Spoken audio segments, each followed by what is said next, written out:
Maybe. Are we starting here, or are we going to the stage? All right. I think we're going to do it here. I read that you guys had some visuals, right, since we swapped over. Is that cool? Sure. Awesome. Sweet. I'm excited. I'm happy to finally get this AMA going.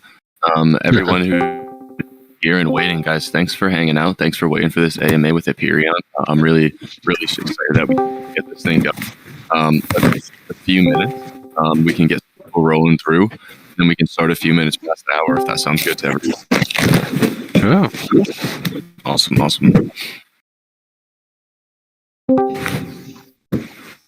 Welcome, guys. Welcome, everybody. Oh, hey, man, you got a little bit of a hot mic, boss.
All right, everybody.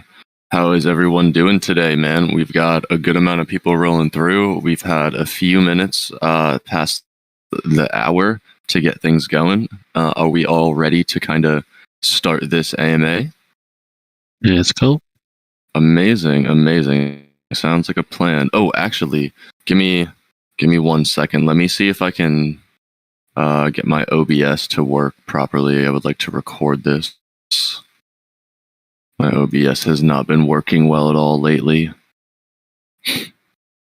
And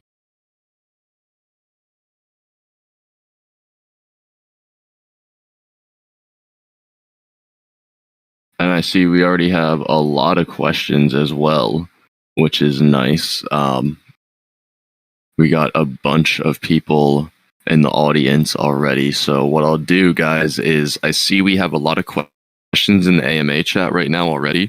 I will go to the top and mark one of the first ones that I see and make sure that we get them all in during the AMA today. But what we'll do is we'll start with a little introduction. We'll allow their team to introduce the project and get a little bit of a background story first. And then what we can do is we can flow into the questions and get the AMA section rolling through at some point. How's that sound to everybody? Sure. Awesome. Sounds great. So I'm just figuring out one thing. I want to just double check that I have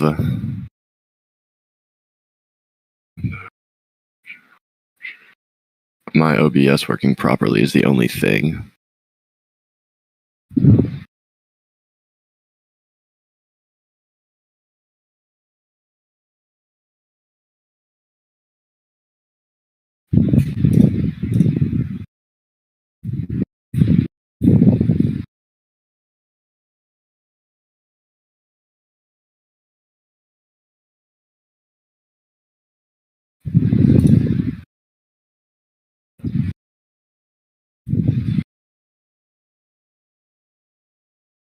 All right. Cool. So let me just test this really quick. Can I just set someone to just say test really quick? Let me make sure that the audio is working properly. Yes. Test. Awesome. Thank you. Thank you. Let me check this really quick and we'll get this thing rolling through.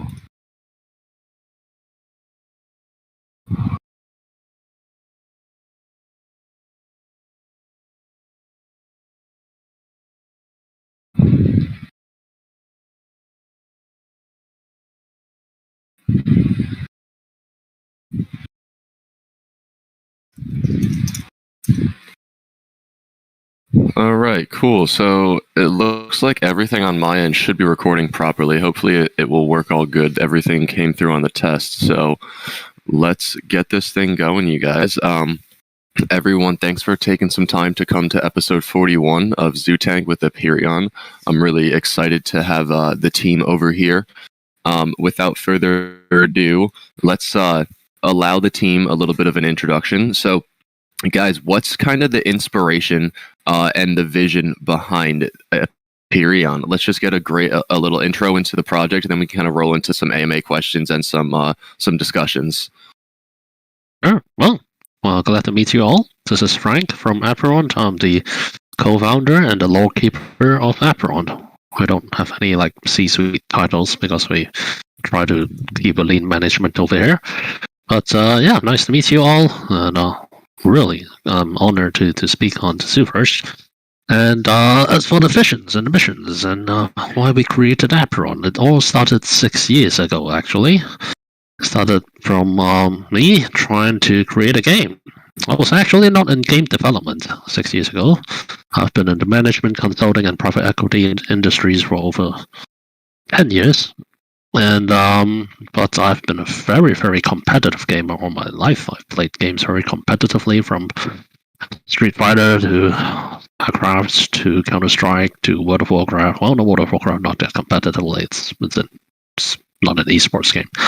But then, yeah, I've been very, very much a hardcore gamer all my life and paid my dues in the financial world and wanted to start something of my own and want to try games because I saw the rise of mobile games and and I think the gaming industry is something I really want to get into. So I ventured into the gaming space, and I tried to find a team across Asia, and to start a new project.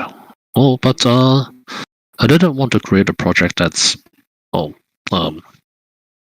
copycat of another game or revamp of another genre. I wanted to really create something new, something the world has never seen, and I wanted to create on using the latest technologies. And one of the first game genres that came to my mind was God games. God games is a popular genre back in the 2000s. One of the titles called Black and White, Populous, Spore. These titles have been very, very influential for my gaming years, and I think these are great games that merge multiple genres, from simulation to real-time strategy to artificial life and some role-playing, all into one great game. And you don't see a lot of these games nowadays, but it's been my dream to recreate them using modern technology. And it goes the birth of Apeiron. We tried to introduce original gameplay, original stories, and artwork for this title, and we went through 3 years of prototyping different types of gameplay on the mobile platform to try and create something truly unique and interesting. And we arrived at a mixture of God game and card-based combat that is fitting on the mobile platform, and we think is very, very unique for mobile games and our Web2 industry.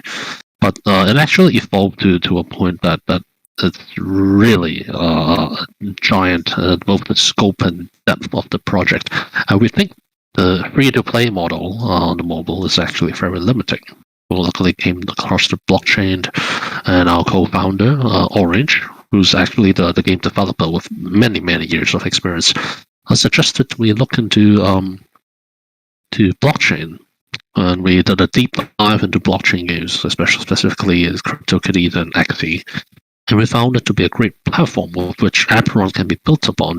The complexities that Apeiron can offer merge very well with the potential of the crypto economies of NFTs and the new gameplays and ideas that NFTs can evolve and become. So we remodeled the entire game into a blockchain game, incorporating even newer elements such as the Armageddon, the resets, and the breeding into our God game and into our God game simulation and our card-based battle to create this giant game Apeiron we have today. And it took us some time to incorporate that, but we're mostly ready now. We went out early this year to seek funding to publicize Apeiron, and we grew extremely quickly, and we raised a lot of funding to get us to get Apeiron ready, and we are very happy that we're just steps away from presenting the world with Apeiron. The game demo is out next month. The launch itself is looking at Q4 this year, and we are very, very excited to show the world what we have been preparing all this time. There's 2 trailers we have up there regarding the God game simulation and the battle that we've been designing. And our planet holders and our investors and our partners will be able to test play the game beginning, this month. So yeah, it's an exciting time. And we hope to really show the world something truly unique from the Web3 that cannot be found anywhere else, and can really show the world the potential of NFTs and blockchain technology. And as a final note, that one that is also presents a different model that is different from the typical hype-based methods seen in Web3, because we want to show the world that we have a lot of the great fundamentals down. We have a great game, a unique game of quite high quality, but we are doing things a more traditional way, one that could ensure more and inspire more faith and more trust with Web2 and new users, that this is the capabilities of Web3 and gaming. Oh, something like that. Well, before I babble, or maybe if you have any quick questions I can answer, I'll go and hop straight into the question stuff. Yeah. No, I really. Oh, you're cutting off there. Your mic is a little busted. Ooh, Bambi, where are you?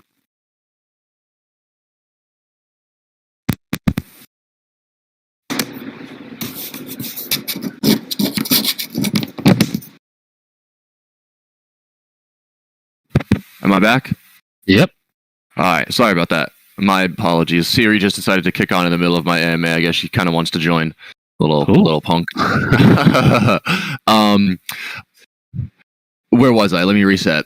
Appreciate the introduction, right? I really like where you guys are going in terms of your direction towards how you want to approach GameFi in the NFT space. I think that's a really important angle, right? We have so much of a saturation of projects with GameFi that making sure that there's a unique angle and a unique direction towards the artwork, I think, is really important. So what I'm doing right now is I'm going through all the questions. I'm going to kind of categorize them into a little bit of similar types of questions because we have some really great, long, thought out questions that I think a lot of people are going to have similar answers based on the fact that I feel like these are your guys' friends. They know the project and they want to get some really good information so they know what they're looking for. So why don't we do this, right?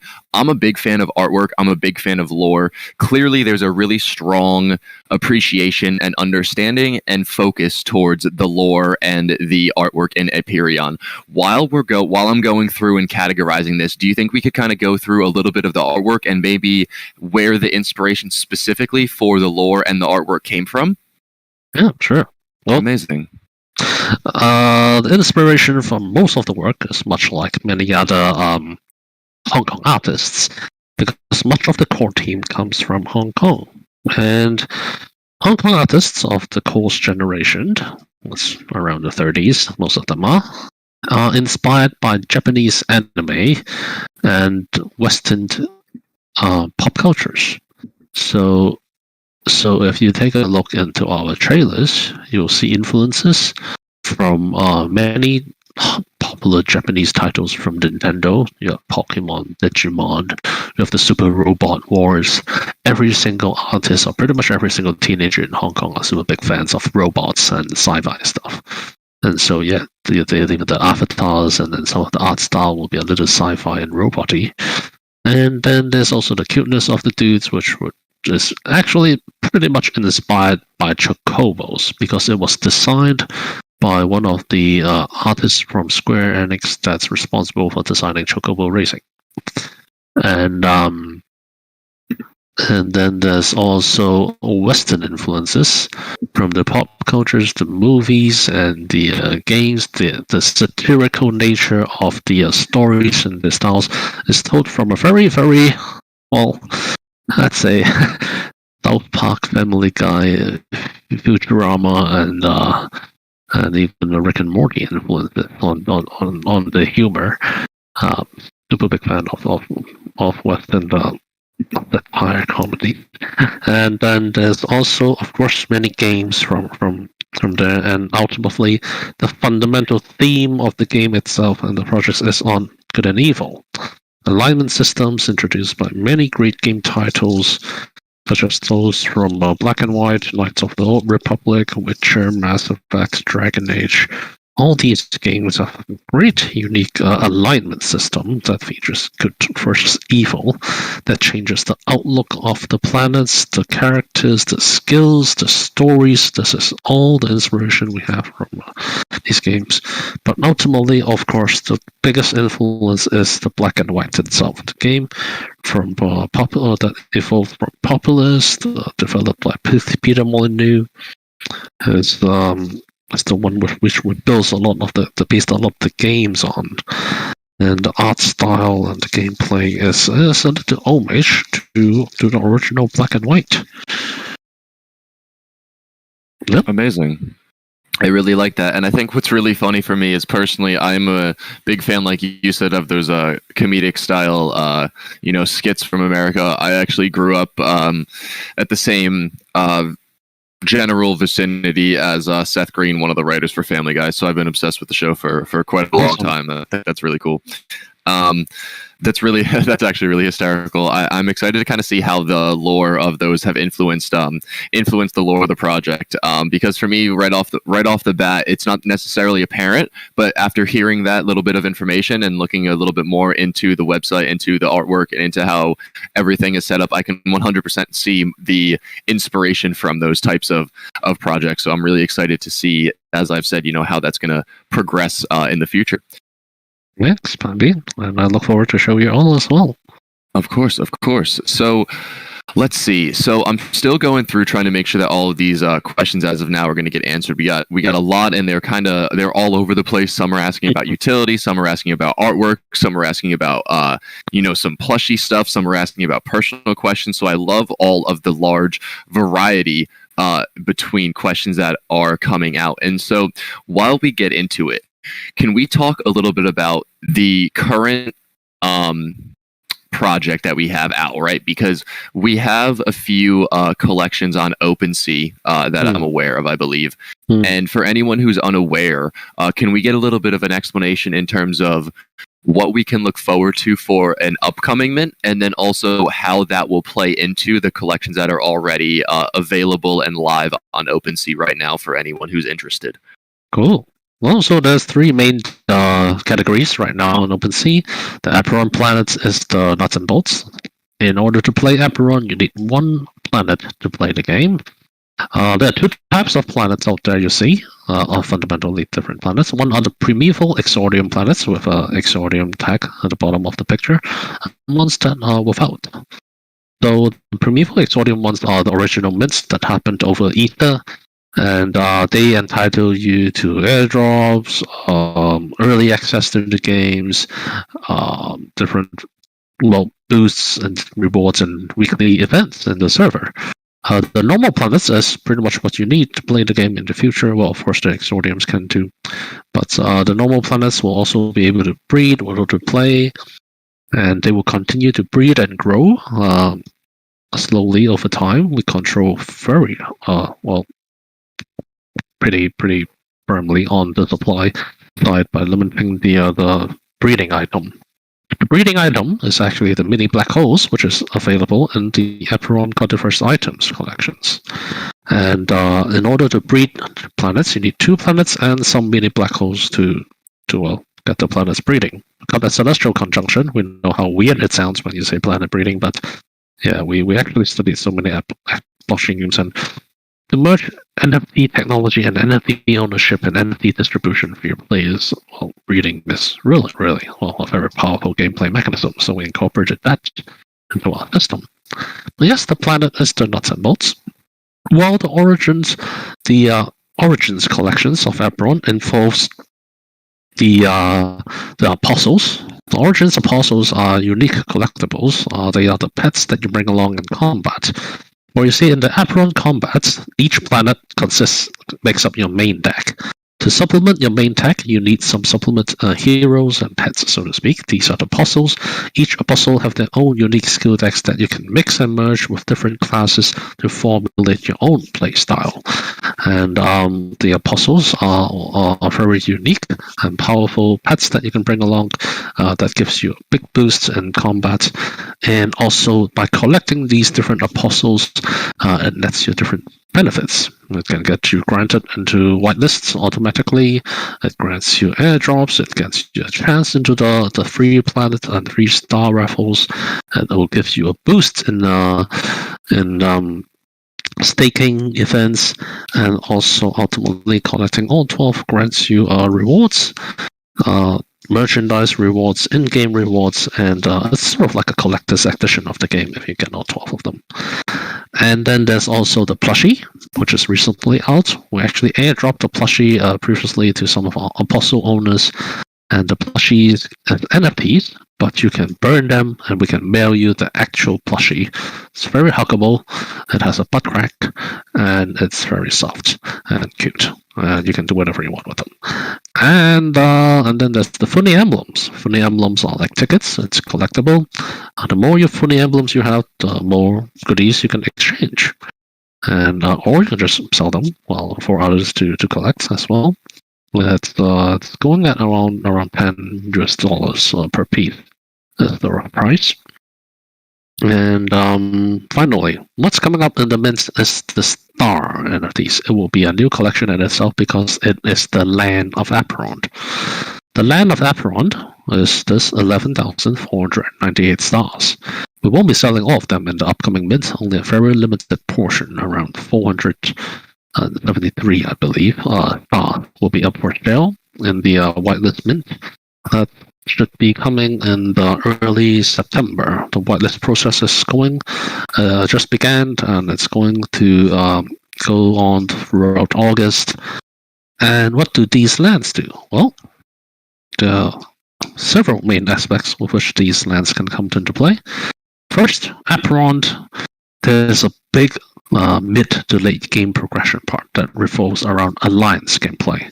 Alliance gameplay has a lot of different modes and functions, and in order to join an alliance, you need to orbit your planets around a star. You need to join a star system, so to speak. And by owning a star, you can start your own alliance, or you can join up with a bigger alliance to create a giant alliance of multiple star systems. And another basic function of the star is the aging of your planets. You see, all planets age. Even to this day, they are aging. They are around 100 or so years old nowadays. A day of our lives is a year of the planet's lives. The older the planet gets, the more equipment your planets can equip, sort of like the level of the planet.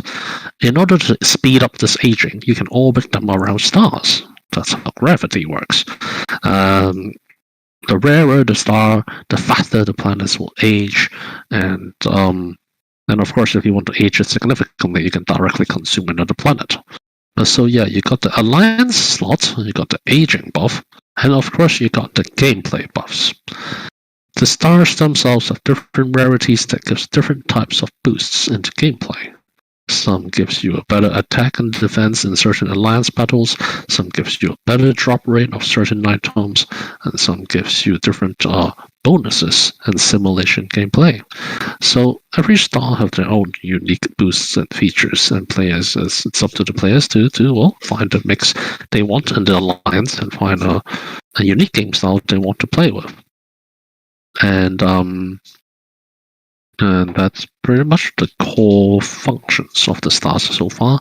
The exact details of the stars and their functions are in the Medium articles. The details are not out yet. The game buffs and everything will be coming up in the Medium article coming up this week, around Friday, and we'll be releasing more. Amazing. Okay, great. So a lot of the details in terms of the utility will be answered when that actual paper drops, you're saying, at the end of the week. Yep. Awesome. That's amazing. So that answers a good amount of the questions that I think people were asking and writing, because I think a lot of the ones I was just going through were asking about specific utilities. So one of the things that I think is a really, really good question that I've been coming through here, and it's a very open-ended question. So to get a just basic understanding of you as a project leader and also just as a person, I think it's really interesting to see what types of games and what types of things like this we play. So what, for example, is one of your favorite gaming companies, and then why? And then also, what's one of your favorite games that you've played? Just to kind of give us a little bit of an idea of what types of games you like to play, so maybe what types of gameplay this will be inspired from. Oh, my favorite games involves multiple genres. Well, I'll name the Web 2 ones because those ones are the ones that I involve in. My favorite game company is, well, very boring. It's Blizzard. I grew up playing a lot of Blizzard games from Warcraft, StarCraft, even Hearthstone and Overwatch. But didn't spend much time to the later ones because I had to work and everything. But back in the days when I was still in college, well, StarCraft, Warcraft, and World of Warcraft are the games that I played the most. I'm one of the top 50 players in StarCraft 1, the first vanilla original version. And Warcraft, I played super competitively, but honestly, it's not as competitive. It's really just Gears. So yeah, I grinded a lot of Gears and everything. I got the Warlord, being a Pharaoh Druid. That's one of the toughest class to get, Warlord, and also the 2,200 ratings. Silly game of pride over there. Street Fighter Third Strike is another game I spent a lot of time playing in my high school years. Counter-Strike Source is one I played competitively all the way up to Cal M. And but as for the most influence that I get, well, I'm always an MMORPG fan, a sucker of all RPG genres. Well, talking about all these ones is, of course, beyond the god game simulation genre. These are the ones that I typically and always like to play. One of my favorite games, actually, during my latter years, was playing old classics using emulators from Super Nintendo and PlayStation. Awesome, I love it. Another two endeavor of too much online games. I'm trying to cut myself off of too much of these online games, so I went back to play some old classic games that actually end. And so yeah, I played a lot of other classic games from Super Nintendo and PlayStation. But that's the list is truly too big. That's awesome. I think that's really cool, man. I kind of agree with a lot of the things that you've said. My game wasn't World of Warcraft, but I loved Lord of the Rings Online when I was a kid. That was the one that I played religiously, played competitively, played as high level as I've ever done, other than sports for the most part. So that's really fascinating. I'm a big fan of that.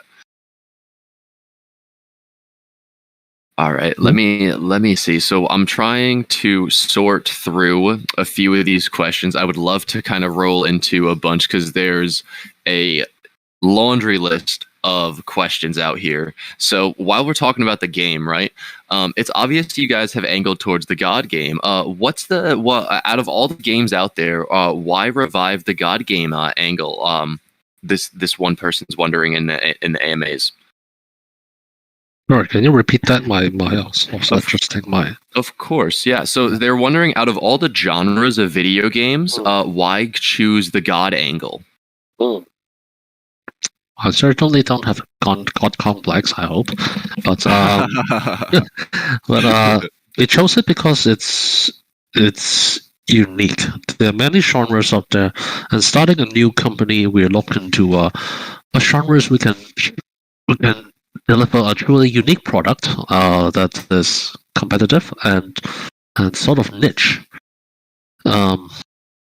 And card games is, well, the only answer that I'm very familiar with, because there's actually been a craving for God games for quite some time online. You can search God games, and sometimes you can see people often asking it back in Reddit and other things, where the hell did God games go? And the God game genre gave rise to many different aspects that influence a lot of the popular games nowadays. And previously, these God games, they have a high barrier of entry because the technologies back then didn't allow for too much gameplays that entail a god to be properly executed. And but with the breakthrough from Unity and from any game development engines and technology, we have more weapons in our arsenal, and developers can actually tackle them in a better way.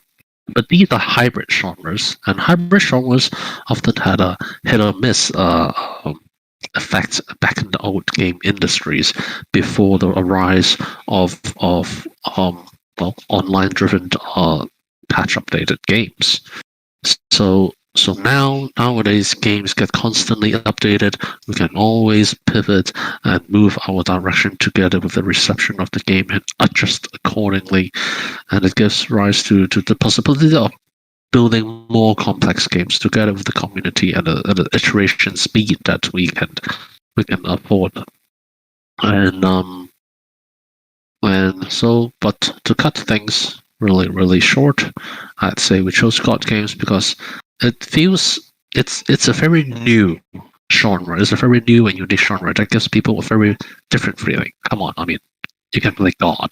That aspect of itself is actually very interesting, and I think at least, and it's actually all the mechanisms are yet quite familiar because if you play many games nowadays like simulation, real-time strategy, role-playing action, pretty much a lot of RTS games have elements that stem from these games, because card game itself is it started from a subgenre of real-time strategy, but it evolved to incorporate multiple other parts of gaming. So if you play The Sims, you'll see artificial life.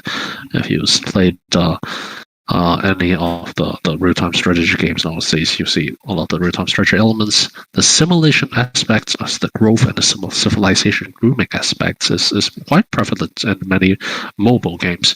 So all the mechanics is actually rather familiar, but we merge it all in a very different narrative and gameplay mechanisms to present the idea and the function of a god. So we hope it will be a great genre for people to experience. Something very, very different, yet they can also feel familiar with. Amazing. So then, why the name Apeiron, guys? Oh, that's just the geeky term I had. It's a Greek. It means boundless and infinite. Cool. Yeah. Oh, that's really fascinating. I like that. It's not geeky. I mean, I guess it's cheesy if you want to say that, but I like cheesy. Oh yes, cheesy. Yeah, it's great. No, it's perfect. It fits it. It fits it really really nicely. I think that's a great idea. That's a great Damn one. it. I give off a cheesy vibe. No. Just kidding. That's right. So let's so rolling into some of the more gameplay mechanics. One person was wondering and had a great question, is in the game they're wondering, can you max out being a good god or max out being a ruthless god, and if so, could you then switch to being either good or bad and keep the skills that come with those other good or bad behaviors? Oh, that's a very good question. Unfortunately, from what I know, you cannot.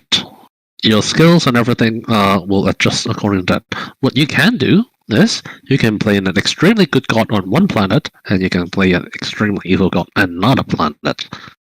This unlocks the best, the ultimate good god abilities on one and the evil abilities on the other. That is perfectly fine.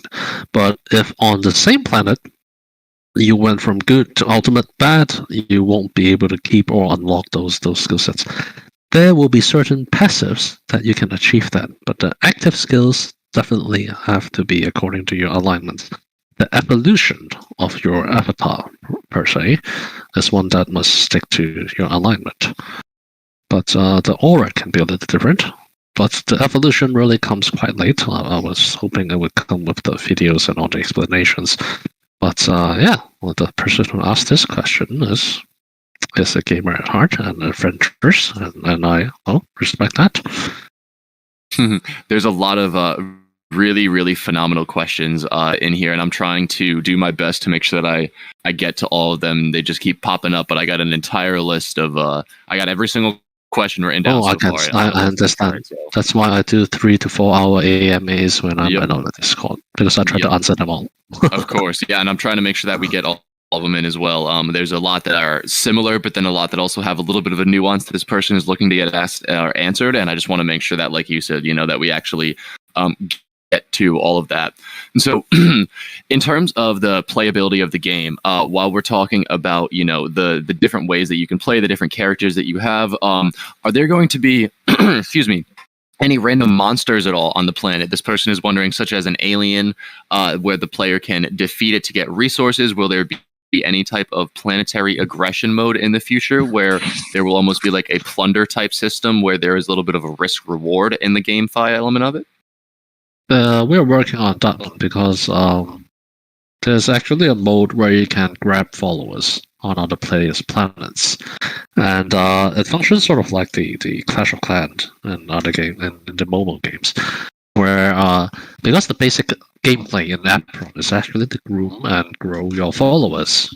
Every action you do, on the planet, you'll be growing trees, mountains. You'll be interacting with the dudes that will allow them to grow, worship you, and to put it bluntly, the followers will then be consumed by you, and you'll be upgrading your planets using the followers. And in the future, when there's combat involved between players, players can actually attack another god's planets, and yeah, they can plunder a little bit of the dudes from the other planets. Well, there's still a good and evil gameplay to that. I'll save that for the future in the details, but it's still a fight. And yes, will there be other environmental factors or disasters such as in the Sim cities?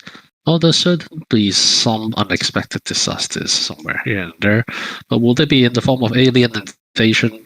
Oh, not really. There are boots in the universe. The boots are the infected. There's a giant paint force in the universe. It's a mystery where they came from, but they are disrupting a lot of balance and the stuff in the universe, and it's up to you to find out what's causing the taint and to fight and drive away these taint that's affecting a lot of the old gods in the universe. And it's quite an interesting story they will develop over there. Because much of the stories in Apeiron revolves around the creation myths. And if you've heard any creation myth, you'll notice how sometimes they sound a little weird. Like a god can be friendly and absolutely crazy and for something very minor. And we try to justify that via taint. Oh well, follow the stories. But yeah, that's pretty much all we're going for. Awesome. Really, really cool. I appreciate that answer, and I'm sure everybody else in the audience does as well. When it comes to personal gameplay, right? Out of the original 12 apostles, what's your favorite one to play and why? Of the apostles, well, usually when I go for a class, it would always be something like the Berserker or the Knight, but the apostles functions like pets of a team. And well, in the typical playstyle, you have the tank, you have a healer, you have DPS. But for me, well, I'm a super rusher.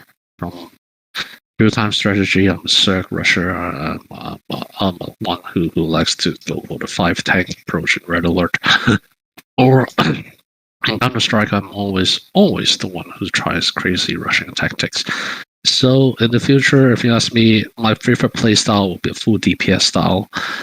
I'm quite stuck between the warrior or the. It depends on the warrior or the mage avatar I have. But I'll just list one example. If I go for a mage avatar, I'll probably go for a full mage lineup from the avatar to the apostles. 4 mages and a mage avatar, and I'll just nuke the hell out of the other team and try to whittle all their DPS and healers down before they could get to me. But it's not a very, very safe tactic. I don't think that works. Ultimately, in the esports arena that we will offer, maybe for shock value it works 1 or twice, but I don't think the strategy can last long. So I'll probably stick with one of the more mundane routines. But if you ask me a personal favorite, it's always the lazy way, and just nuke the crap out of the other guys and move on quickly. Nice. Yeah, I hear you. I totally hear you. All right.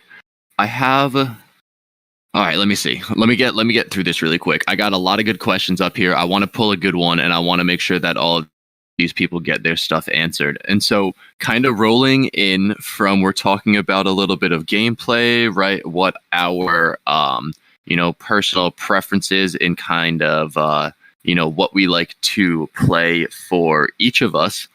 I'm wondering, in terms of partnership collaborations, right? One of the things that I see with a lot of GameFi projects is the ability to integrate to a degree where, let's say, you can stake, and by owning a collaborations NFT in your wallet, you also get, let's say, a boost or an increase on earning or experience. Is there going to be anything like that in terms of, or an ability like that for, let's say, Zooverse or any of your bigger partners? Oh, that's one big one that's coming up. You'll find very convenient for this. It's called the Nebula Expeditions. It's coming up on the 2nd week of August.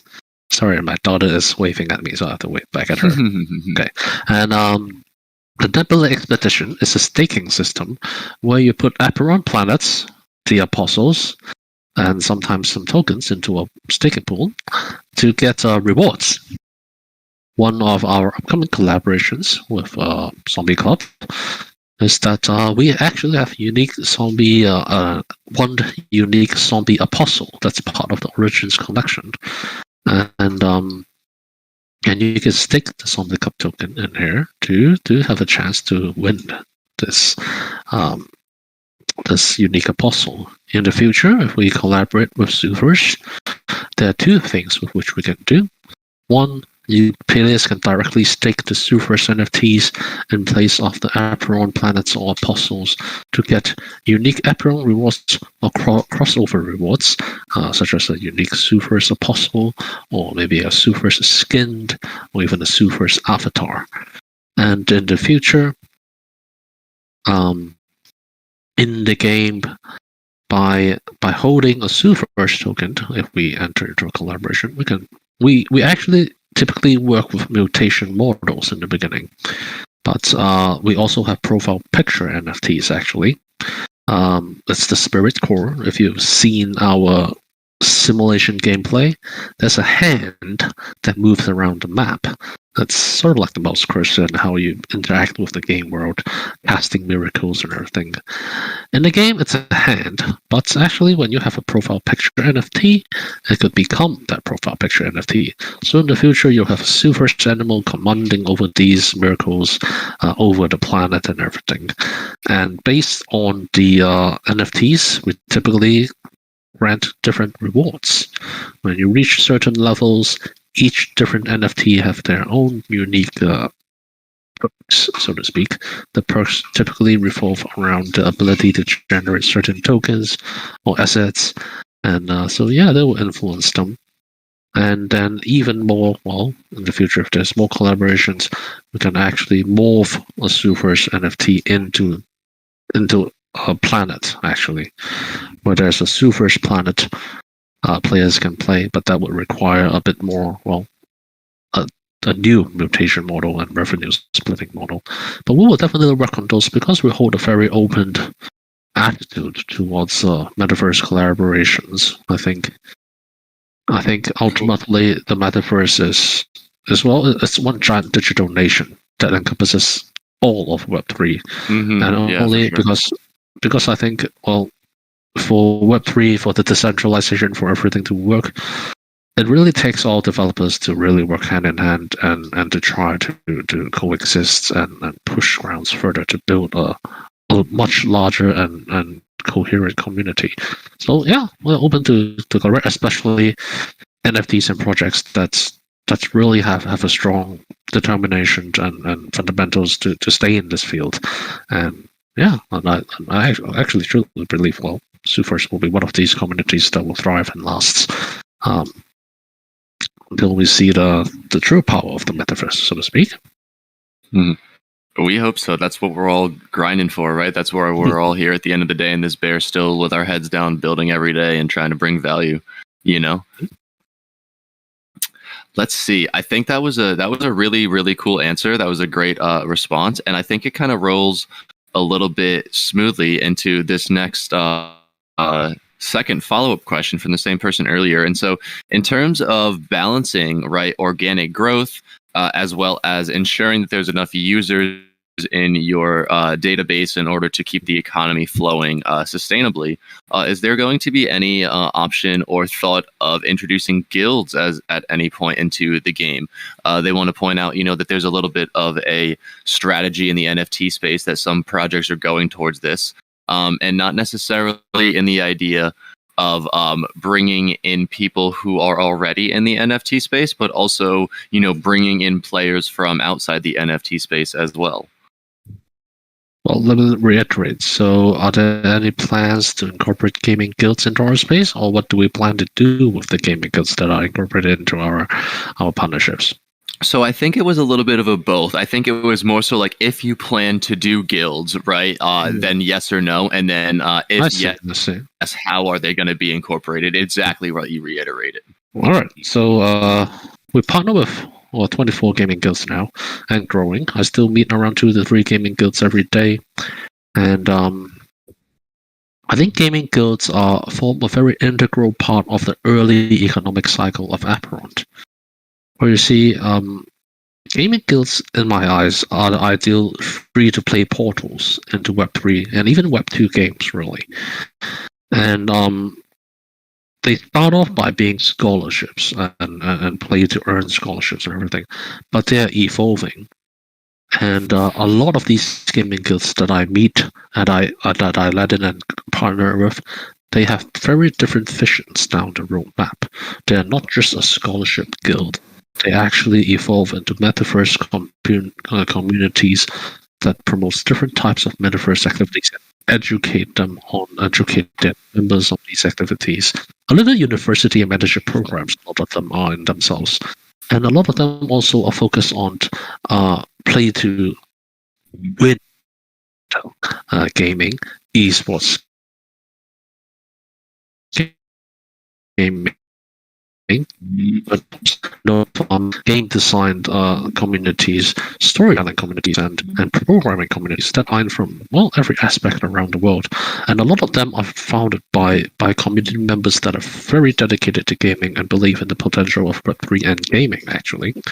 Every time I talk to a gaming guild, I don't just talk to their management and to understand their vision and leadership.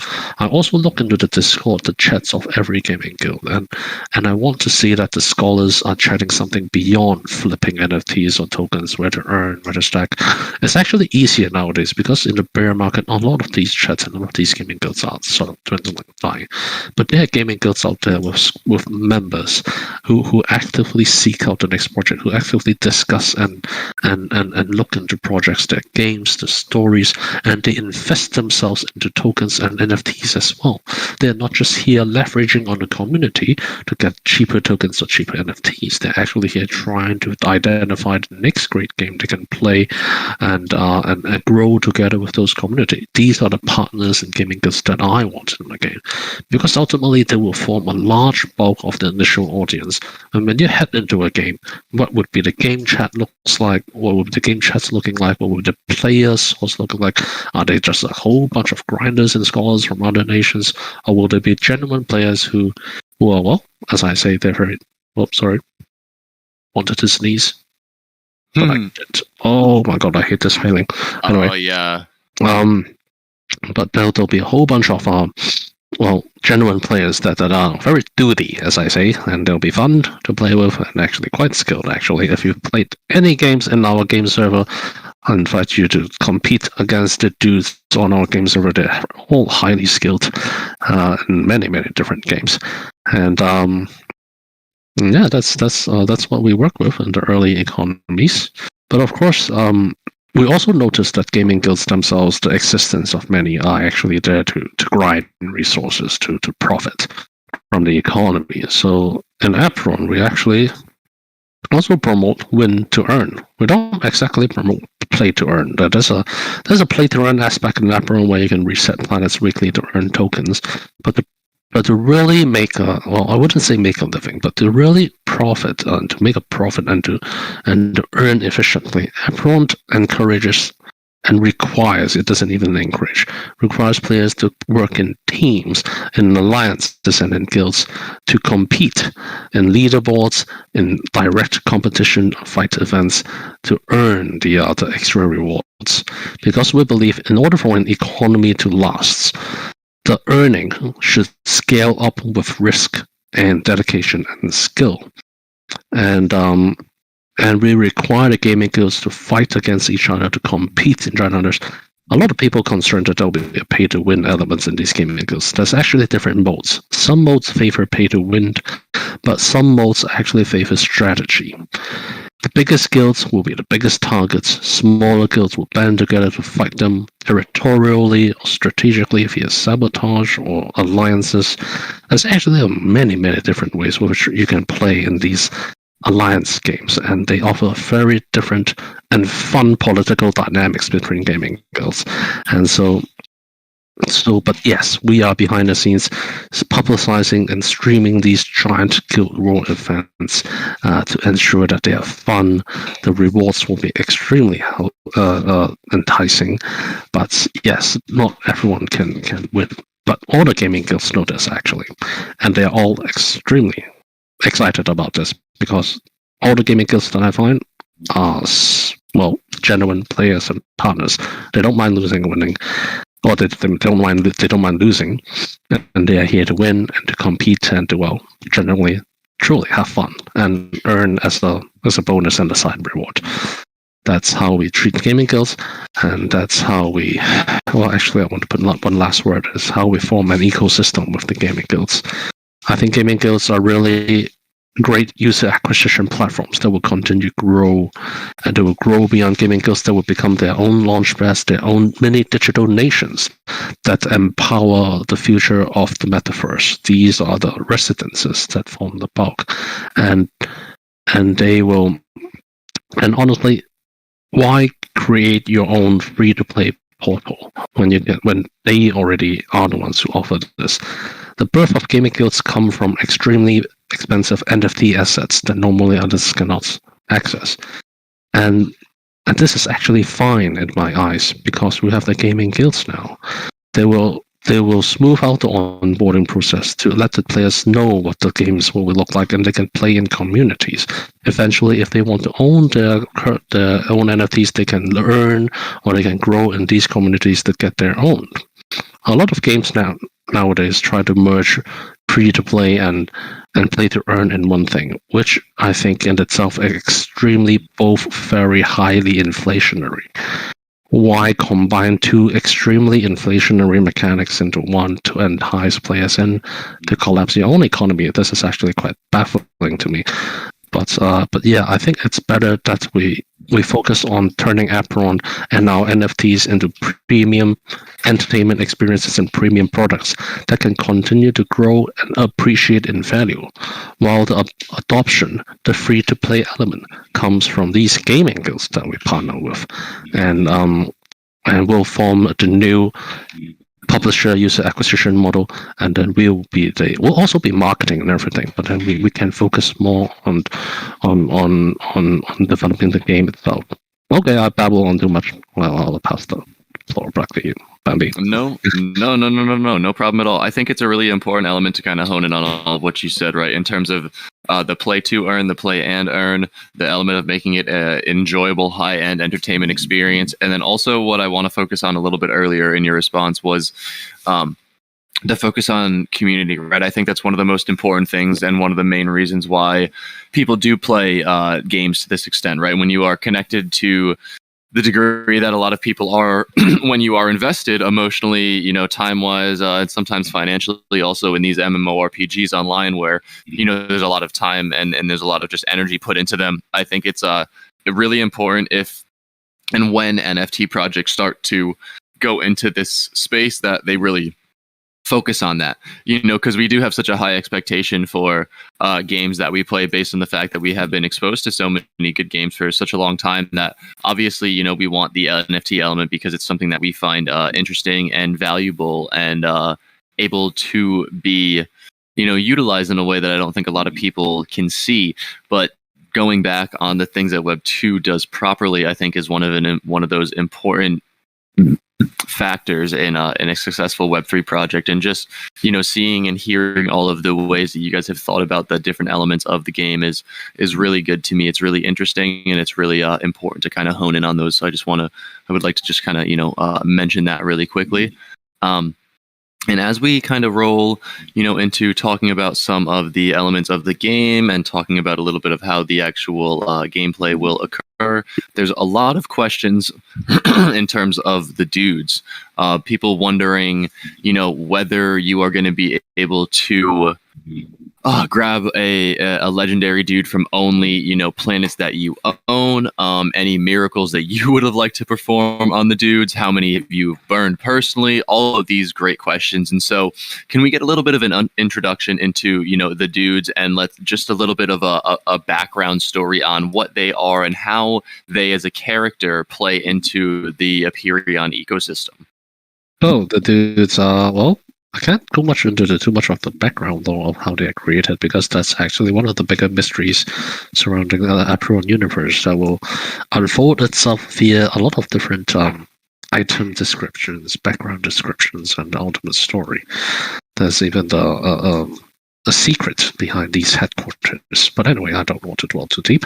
But the dudes dudes are yellow chubby creatures that populate every planet of Apeiron. They are the ones that you have to convert into followers. They will give you mana and faith. You see each dude has a unique blue ball. Those are, well, I call them mana or soul balls. That reflects their statuses. And it can be a little judgy, even on the dudes themselves. But the dudes are quite a hapless bunch. They can be cute and annoying at the same time. They can easily spoiled, easily bored, and have an extreme appetite for anything that's edible. And for you to grow them, well, you need to create environments with food for them to grow. You need to grow different types of rocks or resources for them to expand their civilizations. And you'll see different kinds of dudes, and even some other species in the future, maybe. But the dudes are the basic backbone of every population and every planet. And they are also our little mascots of our franchise. Apeiron is going for, a franchise route. From the very beginning, when we move on to when I started the gaming company, I looked into how to ensure that the team and the company can last through the years.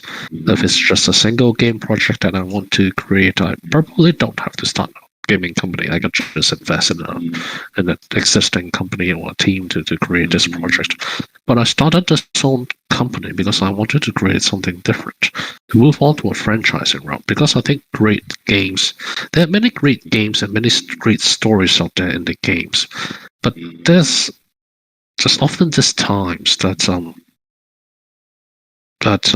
it's not very efficient for game developers to continually develop stories and gameplay on one game, because it's often more profitable for them to create a game, create some stories, and then and when the life cycle reaches sort of the midpoint, they will reskin it and start a new game, because it's actually more profitable to reskin and create a new game with the same mechanics instead of creating more mechanics for the same game, because people get bored. I mean, if you look at World of Warcraft and many games, they can keep churning out content, greater and greater content, but still the reception would not be the same of each. And but when you really put in the effort to create a series and a franchise, the possibilities of it lies beyond. And there's merchandise, there's movies, animations, storybooks, and it can really grow. And the dudes will form the basis of this core. You can think of them as, well, sort of like minions too. A mix of chocobos and minions, but really fat and snobbish and really ones that will lure you into slapping them and throwing fireballs at them. So if you ask me what miracles I would do to them, I like to play the good playthroughs usually, so I'll usually treat them very nice. But if they do disobey, I wouldn't say disobey, but if they are really getting really spoiled, because the students will get spoiled if you treat them nice all the times, and they will literally be very annoying. And so you can just throw a fireball at them and they'll line up. It's sort of like a real world education, I guess. You can't treat your son or your people nice all the time. They are things that need to be ordered and disciplined. Otherwise, they really take things for granted. And when you have a whole bunch of dudes that take things for granted, you will get really pissed off at what they are capable of doing in that mode. They'll just be fat slobs sitting on your planets doing nothing. And no matter how much you try to impress them, they'll just keep eating and asking for more without growing your society. Anyway, I'm going too far on this one. But this is the fun of the dudes, of artificial intelligence, and of God game gameplays. It gives you a fun aspect to what it's like to managing your own people. And yes, you can do anything you want to them. And I hope that answers much of the questions. The dudes themselves. Will you get legendary dudes and everything on the planet? Most of the dudes, actually, how they turn into gameplay is that they are special hero dudes. Most of them are acquired from the dungeons, the battles that you have to fight, and you recruit a new heroic dude apostle that leads a small army of dudes into combat with you. But will there be special encounters on the planets of these dudes? Well, yeah, well, I'd say, well, yeah, I never said that before, but yeah, there will be. But probably not in the early part of the gameplay. They will be available after past a certain point of gameplay. But still, those are actually more for fun. The good ones, the heroic ones, are all encountered in the dungeons. Awesome. That sounds like a lot of fun.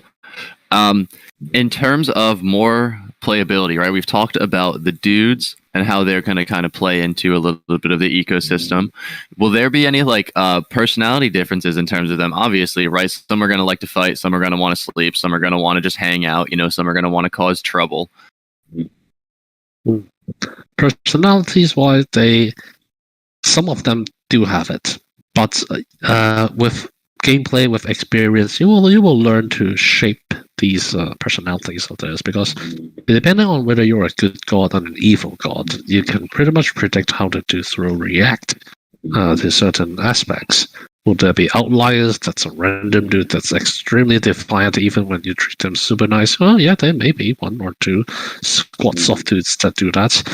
But in general, we try to keep it controllable. If there's really a unique one out there, that's when the entire group of dudes, they are very herd-like in nature, so they do things similar. But if there's a special one out there, there's probably a unique quest out there that you need to perform, and you can explore why he's acting so differently. And so yeah, they do have it, but it's not as unpredictable as some people may think. Yeah, so it's integrated into the game. That sounds like a lot of fun. And so talking about the planets, right, I'm really curious, and we have a lot of people wondering what are, if there are any, advantages or disadvantages in terms of aged planets, so any that have been newly bred as opposed to previously bred. And then are you able to play Origins Apostles in your free-to-play seed planets? And are you only allowed to have one per planet, or can you stake more than one per planet? Mostly the free-to-play seed planets, we haven't decided how they integrate into the relic slots yet. We'll have to really think about it. But as for the age of the planets, well, it's the main function of it. The aging is to allow the equipment, relic slots. So every planet, sort of like pets, have their set of genes and traits. These traits can be passed down into future planets or affect gameplay. With the aging of the planets, we create these relic slots. To be correct, these are actually editable gene slots. You can actually use the relic to influence the many factors of the planet. One of the main stats of the planets are the elemental distributions. Every planet is made up of the 4 elements: fire, air, earth, and water. You can actually purify these elements down to a single purified element. For example, on OpenSea, you can see there's a quad planet that involves all 4 elements. There's a tri-planet with only 3 elements, and there's the duals, and then there's the pures. Each planet plays differently. Of course, the pure elements offer a huge a unique ability that allows you to use the pure elements miracles of combat abilities. It's quite hard to get one of them, to breed them out. But with gameplay, with the relics, you can alter your own planet's elemental distributions bit by bit and breed them together with other planets of similar elements and try to purify some of the elements down. And the older your planets get, the more of these relics that you can equip onto your planet, making them more powerful or making them easier for you to breed pure rare element planets. And to age your planets, well, orbit them around stars, collect a large amount of old planets, or buy some of the less enticing planets on OpenSea. Because in many breeding games, there's often a chance that you breed something not desirable. Usually, in many games, they turn into nothing or nobody buys them. But in Apeiron, with age, they become super old. They will actually have a function. You will actually want, when you have a new planet that's at age 0, but it has one of the best traits and skills you see, and you want to play it significantly, you can find a very old planet on the markets and directly consume that planet. It will cost a little our Apeiron token, but you can add that planet's age directly to your new planet, turning your new planet into a ready to play, ready to have equipment planet, to be ready to play and compete even in the esports arenas. So there's that. And holy crap, I forgot what the original questions also entail. I think there's another question I didn't answer. No worries. You got most of them down. It was just talking about the benefits, whether they were pros and cons, and that's exactly what you talked about, right? So there will be a benefit if you're playing the game in a certain way to having a less traditionally desirable planet on OpenSea. So I think that's a really cool element that you guys have kind of thought of. I think that's really important because when we see these projects, a lot of the times when there's some type of rarity or GameFi element, let's say, that creates an overabundance and just a less of a demand and a lack of a demand for one type of product or project. I think that's a really good solution and also a really fun solution, right? It really makes a lot of game theory really pertinent. You can do a lot of cool things with the ability to pick up something on the low that you want to play a certain way, and then, like you were saying, merge it with another older planet in order to get it right up to par in terms of playability. Mm-hmm. And so rolling on right through, I want to kind of get through some of these gameplay mechanic questions, and then we can roll into a little bit more overall overbearing project and some development questions, if that sounds good to you guys. I have all of them written down as of right now, and I will make sure to go back and check from where my point was, where I had them all written down, and then go down from there. So in terms... let's see where we're at. All right, so the last question we got through was the planets. Let me reset really quickly. Okay, got that one down. Okay, and so this person is wondering, questions for the skills of the avatars. Are the boons, which are the passive skills of avatars, random per person? Will they be the same for each avatar and class type? And then they give an example of certain examples for certain for numbers. I didn't quite catch that last part. I got all the parts except for the last part where about the numbers part. Yeah, so they're just giving you an example as in like something, let's say like 20 points of elemental, right, equates to a certain skill level to be unlocked. 20 points of earth equals earth skill level 1, for example. Mm-hmm, mm-hmm. Okay, well, let me open up the demo that I have right now. But yeah, it's not for showing, but it has a lot of this information that can help answer it. So each element have a certain skill tree, and depending on what your elemental distribution is, you'll have a certain skill points you can allocate in here. It's sort of like these MMORPG skill trees from different classes. That's one of the it's unlocked from the skill trees. So, for example, in the pure wind element planet, you'll be able to unlock all the way down to the lowest skills. The highest tier skills of the wind element. Okay.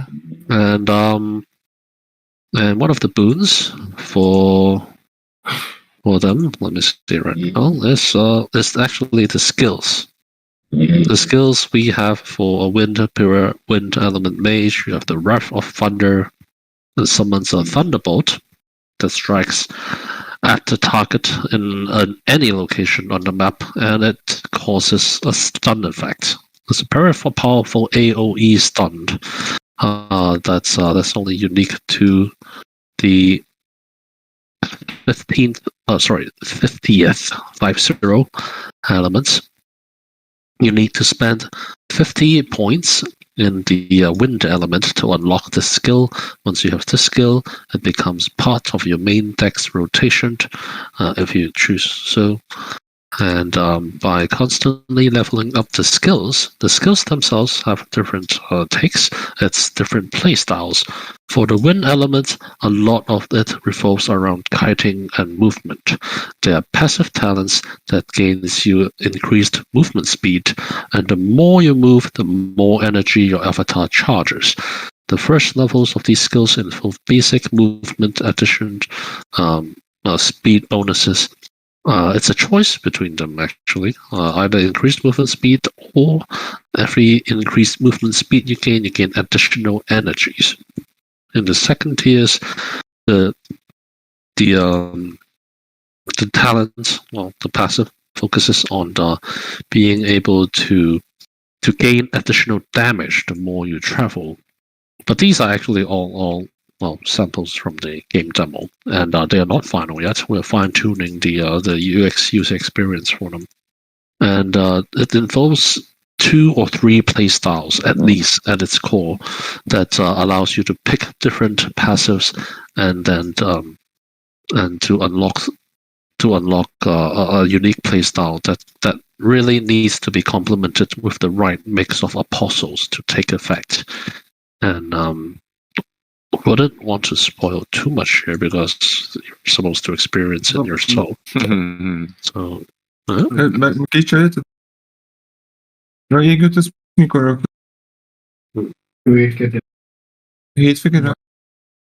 Okay. Do you have a question, Far? Tudom. Igen. No? Farkas, do you have a question, my man? Your mic is coming in and out. I'm not sure if it's a hot mic or not. Sorry. No, you're all good, brother. No worries. No problem at all.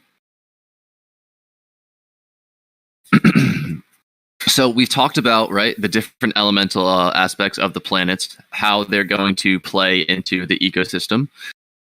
I have a question in terms of just, basic planets, right? Are there going to be other living things than dudes on the pure planets that have extreme environmental elements to them? And then what category of animal would the dude fit in if they were in the zoo?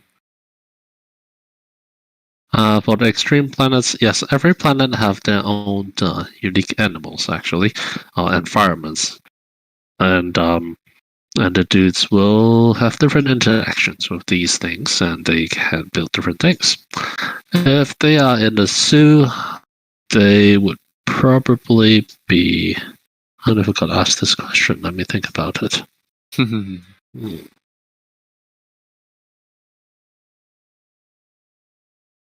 They will probably be locked in the food section.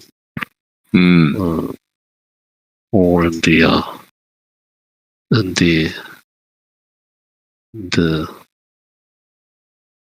probably the water section to stay cool. I don't know. Honestly, I don't know how to categorize them. They are actually more human than animals. Just that they are super cute and annoying. I don't know how to categorize that. Fair enough. So probably it'd be the ones who's walking around with you. And So last 2 questions in terms of gameplay, and then we can roll on to a few other things. Is there a maximum number of points that you can allocate within leveling up certain skills? And then what benefit would I get on winning Funi emblems, and do they have value? And how are they different with the value associated with the planets? Okay, it's a very, very diverse question. The first part is, yes, there's a maximum to the skill points that you can allocate. So there's a cap. It's at currently it's at 100, but I think for the initial, because this is for the game demo, it's stretching to beyond the initial patch. So the initial the initial release should be capped at 60, if I'm not mistaken. And there's only 60 points that you can allocate. I may be wrong. Still, everything is in demo. It's still showing we need to do more stats and do more battle testing before we can confirm that. And then for the Funi emblems, the Funi emblems are, well, to be honest, we've been giving a lot of USDC previously. And we actually, I think, are one of the communities that give us the most rewards during the bear market and everything. Mostly it was given to reward the community members. But we've realized that giving too much USDC is hard to acquire new users, so to speak, because, well, you give them USDC, they take USDC, and they move on. And they don't really have to do anything in the community. So we came up with Funi emblems, one of our community managers, Yulon, did. And so we say, hey, how about we do these NFT tickets that's collectible, and users need to collect them to exchange for rewards. Cool. And so we created these Funi emblems, and players can collect them, or they can still sell them if they want. But at least they have to interact with our contracts, and they will have to learn a little more about what these Funi emblems can exchange for. Being able to get them is actually relatively easy. If you look into our community Discord, there's a whole bunch of active events giving out Funi emblems here and there. There's actually even a meme that one of our community members did to laugh. Well, not to laugh, to mock how easy I give out Funi emblems. And you can use the Funi emblems to exchange for planets. What does this mean? You can actually keep participating in our events and get a lot of Funi emblems, and the Funi emblems can be used to exchange for other NFTs, even the planets and even the primeval planets. And so you probably can get a bunch of Funi emblems and buy a little more off the market and exchange it directly for a planet, allowing you to pretty much purchase planets at a huge discount or other NFT assets. And that's that. That's cool, man. I like that. I think that's really interesting. So it sounds like there's also been an approach and a little bit of a appreciation and understanding towards trying to, allow new users into the ecosystem. And so I'm kind of wondering, obviously, as a play-to-earn GameFi project with a lot of great backing, a lot of strong, support and great artwork, great community, a really good understanding of what's required to produce a long-term sustainable project. I'm wondering how, right? Just because we're in this really, really tough market, a lot of people are asking various questions in terms of, what is the, I suppose, contingency plan, right? Like we know how hard it is to progress as a project, and you guys have a great already foundation and basis for A, your community, and B, your game that you're going to be developing even further. But what are some ways that you guys plan to maneuver around the bear market, right? In terms of the token launch, is there any thought of maybe postponing the token launch in order to make it so that when it is dropped, there's a little bit more impact? I suppose, just to reiterate the question, because I've been rambling as a little bit here also, what is the long-term plan, right, to make sure that, Apeiron stays relevant and stays under people, within people's radars, so that they're aware of what's going on, Well, as with most projects, a lot of them went into build mode. We also went into build mode. We actually shut off most of our marketing and acquisition to ads and platforms and KOL partners, and to holding them off until the markets recover a little better, or until it's actually closer to our game demo or our sales events before we turn the engines back on. Because, well, yeah, these are really tough markets, and user the market incentives and the market sentiments are really, quite low compared to previous times. So yes, with multiple measures, our TGE has been postponed from June all the way, I think it's actually all the way to September and October now. So probably in October, closer to our game launch. There are two major metrics coming up.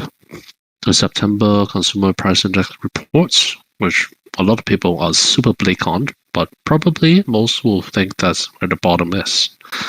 And then the other is the game demo itself.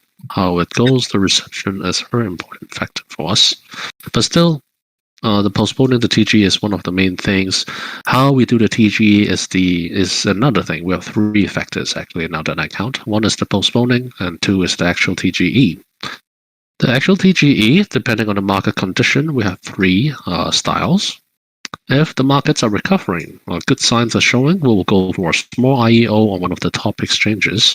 We are actually greenlit by almost all the top exchanges except for Binance and Coinbase.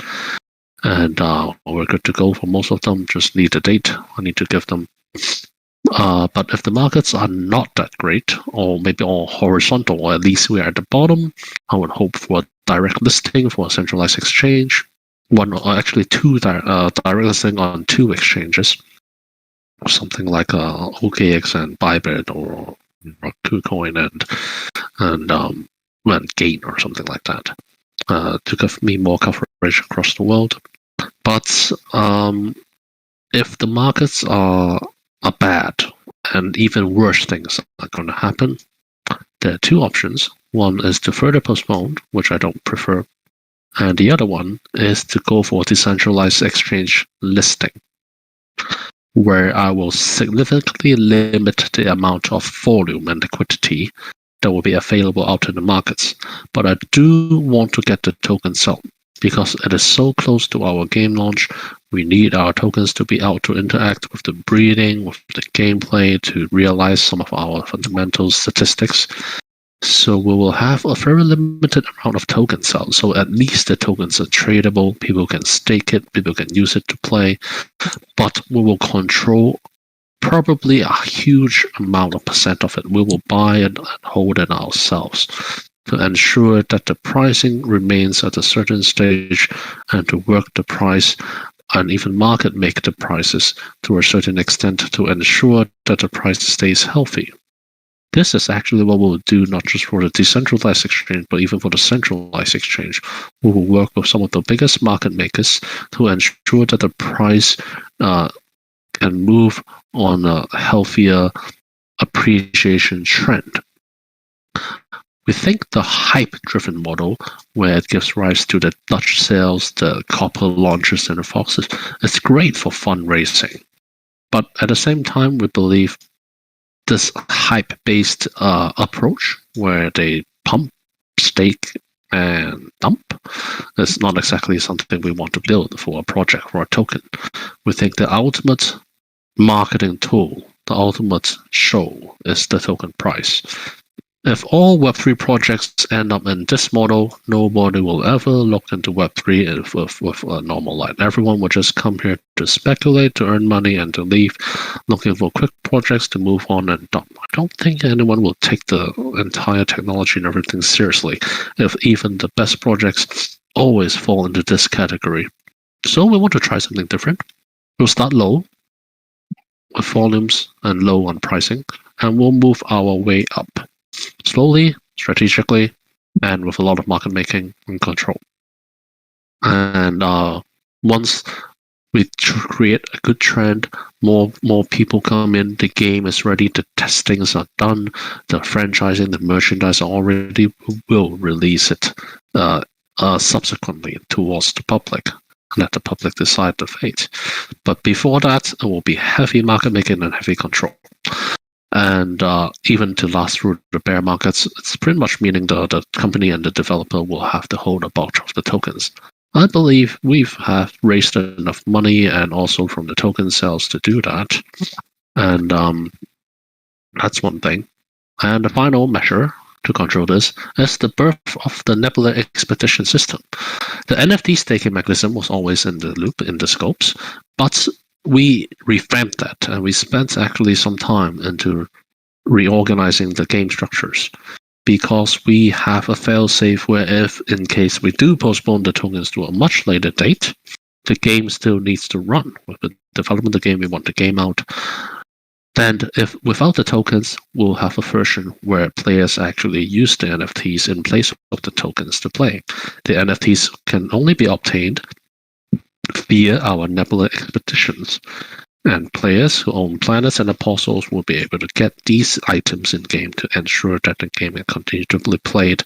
And these items can be purchased via USDC, USDT, or via WETH or ETH itself.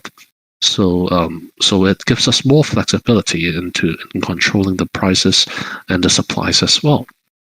And so, yeah, we have a lot of different things we want to plan. Still, the market sentiments, well, we do want to launch the game, and especially the demo and the sales together with a better market. So we're still gauging everything. I have high hopes for the game demo, but are these times ideal for the game demo to be released? Maybe not. Then we'll move it down a little bit, ensure that we have all the marketing, the KOLs are in place, the markets are a little better and in place, the uncertainty is a little gone before we release the game demo together with the star sales for double strike effect, so to speak. And so, yeah, we'll always be monitoring the markets and making sure that we can capture the most audiences in the best times with the best product. Holy crap, I answered that for a bit too long. Sorry, guys. No, that was a really good explanation. I think that makes a lot of sense, right? I appreciate the well thought out explanation in terms of, the different angles and the different approaches in which you guys have, thought of. It also, for me, I think we find a lot of times in the NFT space, we have people with such phenomenal ideas and these amazing, very innovative concepts, ways that they want to do things. But then unfortunately, at the end of the day, a lot of the issues which we see are execution, and some of that is just basic business fundamental properties in terms of communication, hitting a deadline, understanding how long technological developments and assets take to either make, to render, to produce, to get rid of bugs, to understand all of this information. And so I fully appreciate that that well thought out answer. And so kind of rolling into a little bit more of long-term partnerships and collaborations. I'm wondering, and there's a few questions here that kind of poke through this. As we all know, a strong community not only brings interesting ideas to the project, as this person is saying, but also attracts a larger amount of partners. And so, as we have GameFi being a major part of the project, how are you guys planning on building its community? Are there any plans to recruit people with specific blockchain experience on the team? In order to kind of bump it up one more level. And I suppose project partners, right? What's your criteria for that? How do you guys choose who you decide to partner with in the NFT space? Okay. The first part, well, you should take a look into the Apeiron community. There's actually a thing called a Daddy program where community members who wish to become more core contributors of the community can apply to be a daddy. A daddy is the dynamic Apeiron disciple initiative, and they earn sugar, so they're sugar daddies. And but yes, we incentivize different members of the community to earn sugar. Sugar can be also exchanged for various rewards, even USDC. A lot of daddies here contribute to the Apeiron community, to the Apeiron game, to the Apeiron. They're giving ideas every time we have a Medium article. They will give us feedback. We'll pitch, we'll pivot. The star sales has a lot of feedback, and so we will make sure to prioritize which information gets out, or even if there's a need to change certain parameters of our contracts and our star functions, we do listen to them to build the game together with them. And in a way, will they be working with the team as well? Well, sort of. They do, and but still, if you're talking to the point that will there be developers that we can recruit from the community, I've yet to see that. We do hold a very high standard here from the blockchain and the game development. But if they're interested, or they can always DM us. I usually get them directly in contact with Law Scribbler, our CTO, in terms of blockchain development, in terms of insight on where they can go. Or even for game design, we have I can actually lead people to certain parts of our game designers and tell them what parts of what they should look for in the game designs and what suggestions, what directions they should be giving in terms of game design. And then as for the other part, what I look for in collaboration partners, well, I think it's a bit of everyone, much like how I look for investment partners. There are very two big typical types of partners you see in the space. There are those who are very VC oriented. Well, I would certainly say VC, but very cash flow and numbers oriented. And there are those that are more passion driven, that truly wants to go for visions and potentials and possibilities. You need a healthy balance of the two in the cap table and also in your partners, because, well, running on pure numbers and VCs turns the project into, may easily turn the project into a grindy machine that really relies on valuation and token. Some form of tokenomics I wouldn't comment, but there's a different play style over there which I don't want to touch. But you still need people who knows the numbers, who knows what the markets are like, what's driving them to be a part of your project. But on the other hand, you need the passion builders, the ones who truly believe in the space, and they gather people and communities around them who also believes in them. And these guys are you need a healthy bunch of these. Well, you can't have all of these as well. You can't all run on pure passion without the numbers. So we find a bit of both. And also we find partners that can contribute along our roadmap. So what Apeiron is in the long-term roadmap is we have a Web3 game with blockchain and talent and everything, but esports is something that we're going very strong and big on. We actually have esports tournaments in the past 2 weeks, and there'll be more coming up to let our community practice on them, on hosting them actually. And then we'll go from Web3 to esports. From esports, we'll have other casual games, physical gaming cards. We'll have merchandise, and then we'll be moving on to animations and movies, turning everything into a franchise mode. In every step of these milestones, we have sought partners, investment partners actually, from physical gaming cards to toy manufacturers to AAA publishers to animators, movies, and many esports teams and streaming platform partners, so as KOLs, for this. What we look for in terms of project NFTs in the future is, well, actually people who can continue to educate us on what the NFT space will evolve to become, the types of audiences, and to work on problems together when there are tough times.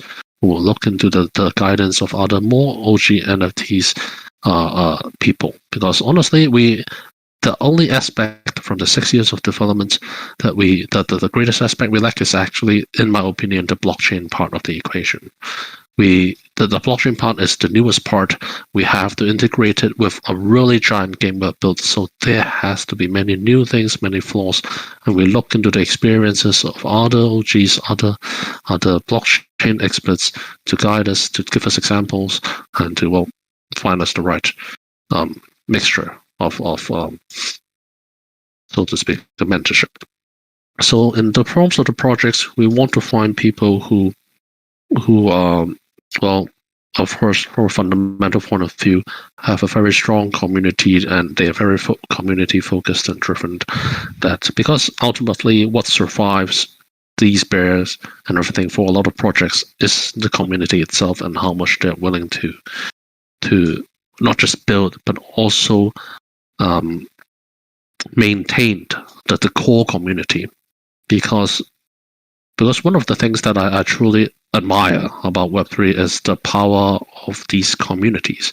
Yeah, a lot of them are built around mints and flipping and everything. But from these users, you see genuine interest of people and groups that grows to become a very strong driving force for change. But of course, it's being overshadowed by all the flips and all the speculation and everything. But we want to identify communities. That's why when I look into the gaming guilds, I also look into the communities to see what type of people revolves around those communities. If those communities have healthy conversations and people who are genuinely interested, I will most definitely work with that project, no matter that size or scope or anything, because these things will last. And so that's one of the main parameters. But of course, the other ones would be, well, the quality of the project, the game scope, and the talent behind the teams. And a lot of alpha groups actually have a lot of great talent. But if it's talking about other games, then I'm a bit more critical on other games, because I have not been in game development for long, but I've watched game development for 6 years, and I understand how difficult it is to create a game, especially new games. Yes. So when it comes to game development for all these giant prospect projects out there, I think the premise is incredible, but the delivery of these games still would take quite some time and a lot more funding than most people realize. And I will be very picky with the game partners that we can partner with. But actually, that's not all bad news, because I do talk to almost all the top exchanges and funds, and I am also talking to the AAA developers and publishers that's actually wanting to enter the field. There's only 2 million allocation left in private round, and I'm saving it up for some of the biggest Web2 developers and publishers who will be coming into our private round. And I do prior some information that all of them, all the biggest ones, I'm talking about real AAAs, that's the Blizzards, that's the Nintendo's, Square, Rockstar, they are all interested in the Web3 space. They're just looking for an opportunity or a model that they can build. So there will be real AAA games coming in, and when they do come in, that's where the real massive adoption can happen. Still, I think it's a good 2 years away for them to really put a game out here officially under their title and under their franchise. But yeah, I think it's exciting times. Yeah, that's really fascinating. And so have you guys thought about onboarding gamers from other blockchains at all, other than Ethereum? Or how... Yeah, I think all games eventually, not just games, but all projects should look into cross-chain. After all, in order for the entire blockchain to work, there needs to be, everyone needs to work together. After all, so yes, even for us, Polygon is the first choice we chose because of EVM, Ethereum. The user base of Ethereum is just, well, too good to miss, especially for the size of Apeiron. But eventually, we will breach into other chains. The first chain we breach into, if not directly go to, is actually the new BNB sidechain. There's actually a new BNB sidechain that's coming up, similar to the AVEX sidechain, and they are recruiting projects from around the world. Really, really good quality projects, actually, from bigger developers in Web2. And they're talking with us to see if we can integrate onto them early. And if we don't move on to them, it will be the first chain we cross over to. And then afterwards, we have many other chains that we actually are already talking to. A lot of programmers and actually people love Solana, and I was almost going to go on Solana in the beginning because they were promised such a huge amount of funding for us, but ultimately the decision was still wait till later to integrate. But yes, definitely we'll integrate into cross chains. But honestly, from a personal perspective, I hope it wouldn't be too far away before one of the better projects create a unique cross-chain function that really merges all the chains together in an easier effort that we see right now. Instead of having to choose a chain there will be technology that allows us to integrate all chains together. Some of the that's moving in this direction. But I hope in 1 year's time it will be available. Okay. Super, super cool. I'm really excited to kind of see that development of the space push forward, because as someone who has only been here for a few months full time, like you said, it was always a challenge when I first came into the space to kind of figure out exactly what chain I was comfortable on, right? And I think the majority of a lot of people, fall onto Ethereum. But as you're saying, the use cases and the options to have cross-chain playability and cross-chain integration is really where the space has to go and has to move if we want to keep pushing it forward. Mm-hmm. Yeah, looking forward to that too. All right, great questions, guys. So we're kind of cranking through. We're getting through a lot of the good questions. I'm not in any rush right now, so I can sit here all day. Frank, you good to keep cranking out some questions, man? Oh yeah, of course. Awesome. Let me grab my spot. Give me 1 second. So let's see. So we have talked a lot about gameplay, guys, right? We've talked about a lot of the different gameplay mechanics, how the planets are going to work, what we can expect in terms of, different artwork, different qualities of the deliverance of the actual project. And so getting into a little bit more of the security side, of the project. One of the main things we see nowadays, right, is smart contracts being at risk of any bugs, compromises, etc. And so people are wondering, what about the partnership with Zooverse offers some solutions to that problem? All right, can you repeat that last part? Yeah, so they're wondering specifically, can you tell us about the solutions that Zooverse offers to prevent this? So I guess that's a question for me specifically. And so one of the things that we offer, right, is our Web3 with Mr. H. And so H does our consulting in terms of all smart contract auditing. This is where technically I am not the proper person to ask that question. However, I know what we do is we offer for any of our partnership projects the ability to go through Mr. H in terms of his company doing a full audit for your smart contract.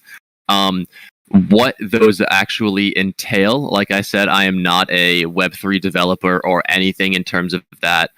However, I know that is one thing that we do our best at in terms of offering that as an option to partners or projects that we partner with.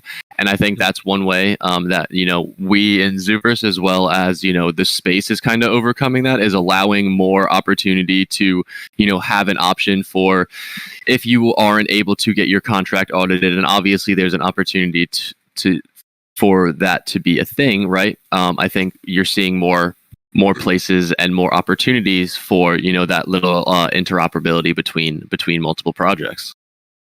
Mm.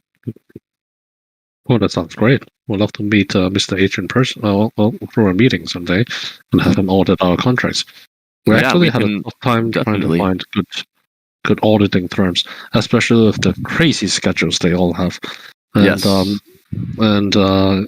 Even now we are auditing our marketplace and our Nebula expeditions.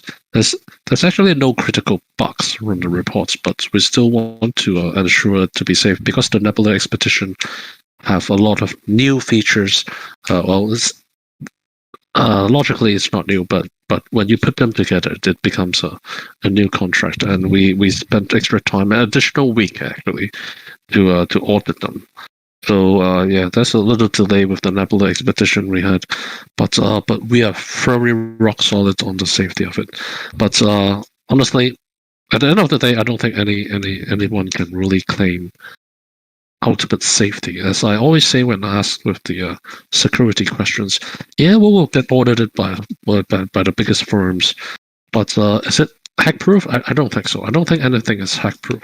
Mm-hmm. But what projects can really ultimately do is how they react, how they compensate when these events happen, how swift they can make the decision, how prepared they are to compensate for the losses. And in the event that such hacks happened, what will be the emergency measures to help ensure that the NFT owners can be properly compensated. I guess that's pretty much what most game developers do. When there's a bug, the first thing we think about is, okay, so what's the opportunity cost? How do we compensate the players? This is other first things we think about before we even think about how to solve the bug, actually. We look into what the bug is causing the players to lose in this chance, so we can compensate better first, and then we'll try to tackle the bug. I'm babbling the same point. No, I think that's a really important point to make, right? Because at the end of the day, like you're saying, there's only so much that both sides, both parties can do in terms of the project and also the participant, the consumer. And having, an emergency contingency plan, but then also an understanding that, we're doing our best to prevent this compromise and this hack. But at the end of the day, like you said, things still happen. And that's why hackers do the job that they do. And they are there all day, every day, trying to find loopholes in the system. And so, unfortunately, it's one of those things that preparation, I think, is the best measure. And it sounds like you guys have kind of exactly taken that approach. Hopefully. Yeah. And so, I have a quick question regarding more like long-term developments of the project, which I think is a good question here that someone brought up. And so, they're wondering how Apeiron in the future will get profit other than the quote tax fee from the transaction. If the market is bearish and expected, right, there will be a natural lower amount of transactions, and so they're wondering what are other alternative plans or sustainable plans to keep the game in running and in development. Well, Apeiron has a lot of different well, the first and foremost, Apeiron itself has many other franchise functions. There'll be animations, there'll be merchandise, there'll be esports games, and there'll be advertisements that we can run. And we will continue to expand the brand in other fields to maintain the ultimate quality, the ultimate, the wheels turning, so to speak. And for profits, for revenues, we actually run both the taxes on the secondary trades, but we also do periodic sales. The periodic sales comes from the nebula staking, and the nebula staking actually allows us to run a monthly sale. We actually do plan to run a monthly sale of stars of our land coming up, and they actually are more than enough to keep the company running. And we have built also quite a significant war chest over the years. And so we have quite enough money to ensure that we have marketing and the game development and talent recruitment in place. The other thing is, sorry, I was going to sneeze again. No worries, no problem at all. Take your time. Sorry, that's runny nose allergy days when the climates are changing. But okay, so the taxes, the sales events, the franchises, and also in better times, there's the turning off the marketings. Because ultimately, even when we have user acquisition from a lot of the gaming guilds, we still run our weekly marketing campaigns, ad platforms, and everything. Those are really costly. The typical old saying from game developers is a third of the cost goes to development and 2/3 goes to marketing. We still hold true to that. And that's exactly why during these bear markets, we actually turn off much of our marketing. Because it's one of the biggest costs. If the times are bad, if the sentiments are bad, we will significantly reduce the amount of marketing we do, and we will only turn the marketing and efforts into maintaining the core community as much as what we're doing now. And then when the markets turn better, and when we are sure we have the necessary gears and equipment to turn marketing back on, we will only do so then. it's very much saving ahead of time and making the right investments. And so far, hopefully we do, because we are actually in a very good position. We did not lose any money over Luna or the May and June events. A lot of them are in USDC or Fiat, and so yeah, we have good financial advisors, I guess, to help us steer away from trouble and put our earnings or our revenues in, well, our treasury in the safest spot. And so yeah, hopefully that is enough to get us covered and going through. But I guess at the very core, it just comes down to controlling the cost efficiently and not overspending in marketing. 100%. All about balance. 100%. I agree with that for sure. And I think one of the things that I heard you say is really, really important that I would kind of like to reiterate as well was the fact that you're spending less on your marketing, but the marketing efforts are directed and geared towards your core community. I think that's something to really take at hand and take really strongly, because to me it means that there's an appreciation and an understanding for both the financial but also the communal elements and pros and cons of what we're dealing with in this bear market, right? Because it's not necessarily a bad thing diverting your attention, but making sure that you're still engaging and supporting and being supported by the core community, so that when, like you are saying, the bear market does slow down, the bull market hopefully comes back, and then you can ramp up and engage those marketing efforts because your core community has been supported and engaged throughout the entire time. I really appreciate that angle. I think that's a really important thing to hone in on. Cool. Thanks, man. So let's see. All right. Where am I at in my questions? 1 second. Okay, so going back towards a little bit of the game itself, somebody is wondering, how long can we expect to see our avatar evolve in each form? Will there be any limit for seed planets? Will they... Let me see. Can they interact with other planet holders or something else? Because some of my friends are very interested in playing Apeiron, but they can't afford to buy a planet. Okay, gotcha. So the question is, will there be any ability to kind of potentially invite or share our planets with our friends so that we can have the ability to play with them as well? Well, yes, there's a renting system, and that you can actually allow your friends to play. But there's multiple parts in there. Let me answer the first part, the evolution part. The avatars have 3 stages of evolution in the first launch set of events. So what you will get, and what you see on OpenSea right now, are their baby phases. They will go through a teenager, a mid-sized phase, and then there's an adult phase. The adult phase is actually the avatar you see in the trailers. And so, how long it takes for you to roughly play from the baby to the adult stage, I'd say, well, it's tough to put a number on it, but a good 2 to 3 months would probably be the time to reach adulthood, considering if you play almost a few hours daily. And then there's the other question regarding the seed planets. Seed planets are free-to-play planets that we only assign to gaming guilds, actually.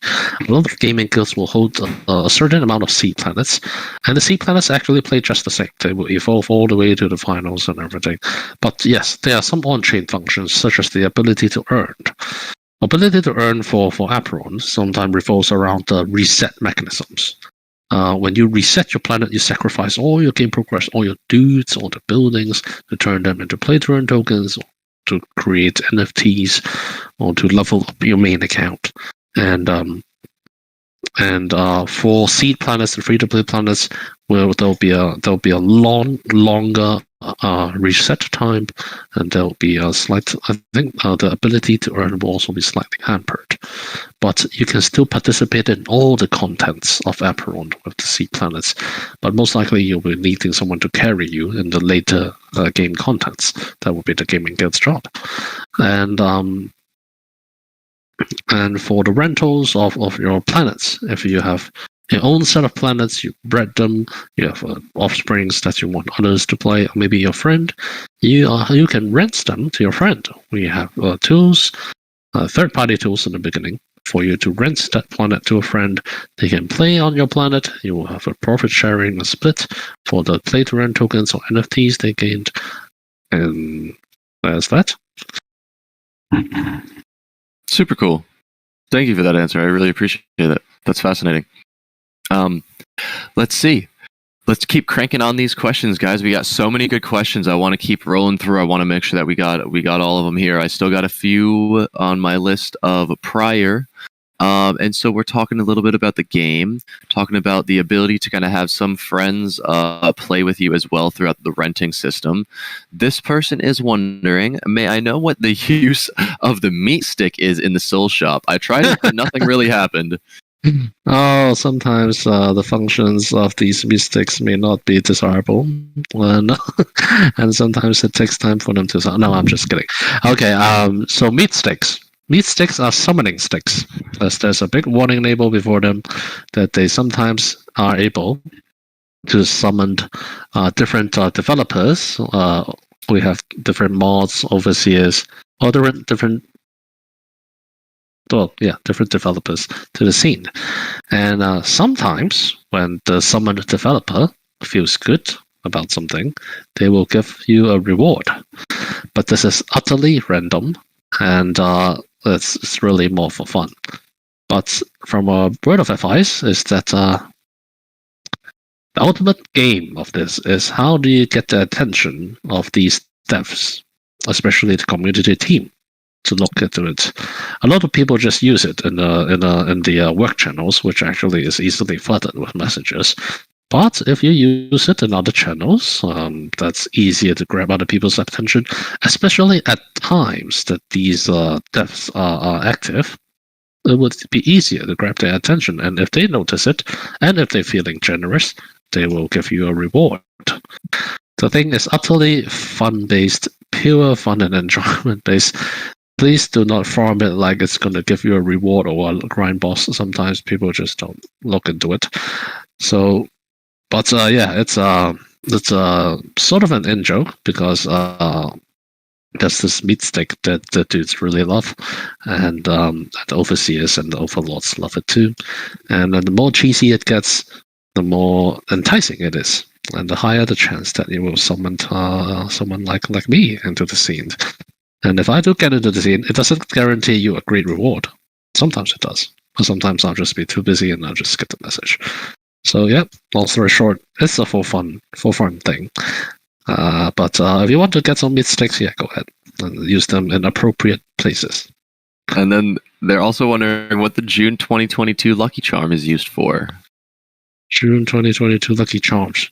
Oh, those are collectible charms, and you can spend the V6 currency tokens that you grind on our servers for collectibles. Can you collect enough of them to unlock a secret defense? That's what we'll disclose at a later date. Maybe. But it's mostly for fun, for keepsake. And hey, it's a collectible game. You play Pokemon. And I encourage people who want to really grind our souls and everything to purchase mostly the collectibles or the t-shirts or the rolls that gets you into the events before you go and get extra meat sticks. That would probably be the better way to do it. But I am not one to stop you from getting as many meat sticks as you want and ignore the other ones. It's entirely up to you. Awesome. Kind of rolling into a little bit more of some of the game, right? We're wondering, do high mint stars and planets increase the chance of random resources? And will stars produce resources that only stars have access to? Oh, I think I've seen this question before. The first part of the question is, oh yes, some stars do give us certain bonuses or certain item drops. And the second part, I think even in the next Medium article, we will not address that yet because I'm still confirming with my co-founder on this one. So I would probably tell you the best wait for the Medium articles for the final confirmations, which is coming out, well, at the end of this week. Amazing. Yeah. That's really cool.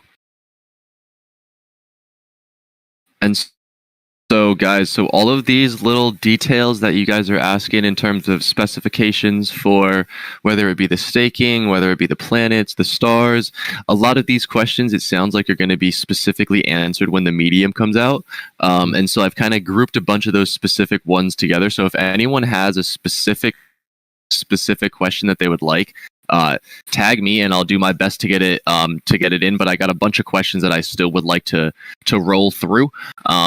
And so, as I said, right, a lot of these ones it sounds like will be answered when the Medium article comes out. So we're just gonna have to wait for a little bit of those juicy goodnesses for a few more days, and I'm sure it'll be worth it. So while we're waiting, let me roll through my questions here. I got a bunch of stuff that I'm moving around, and I want to make sure that I don't ask the same question twice.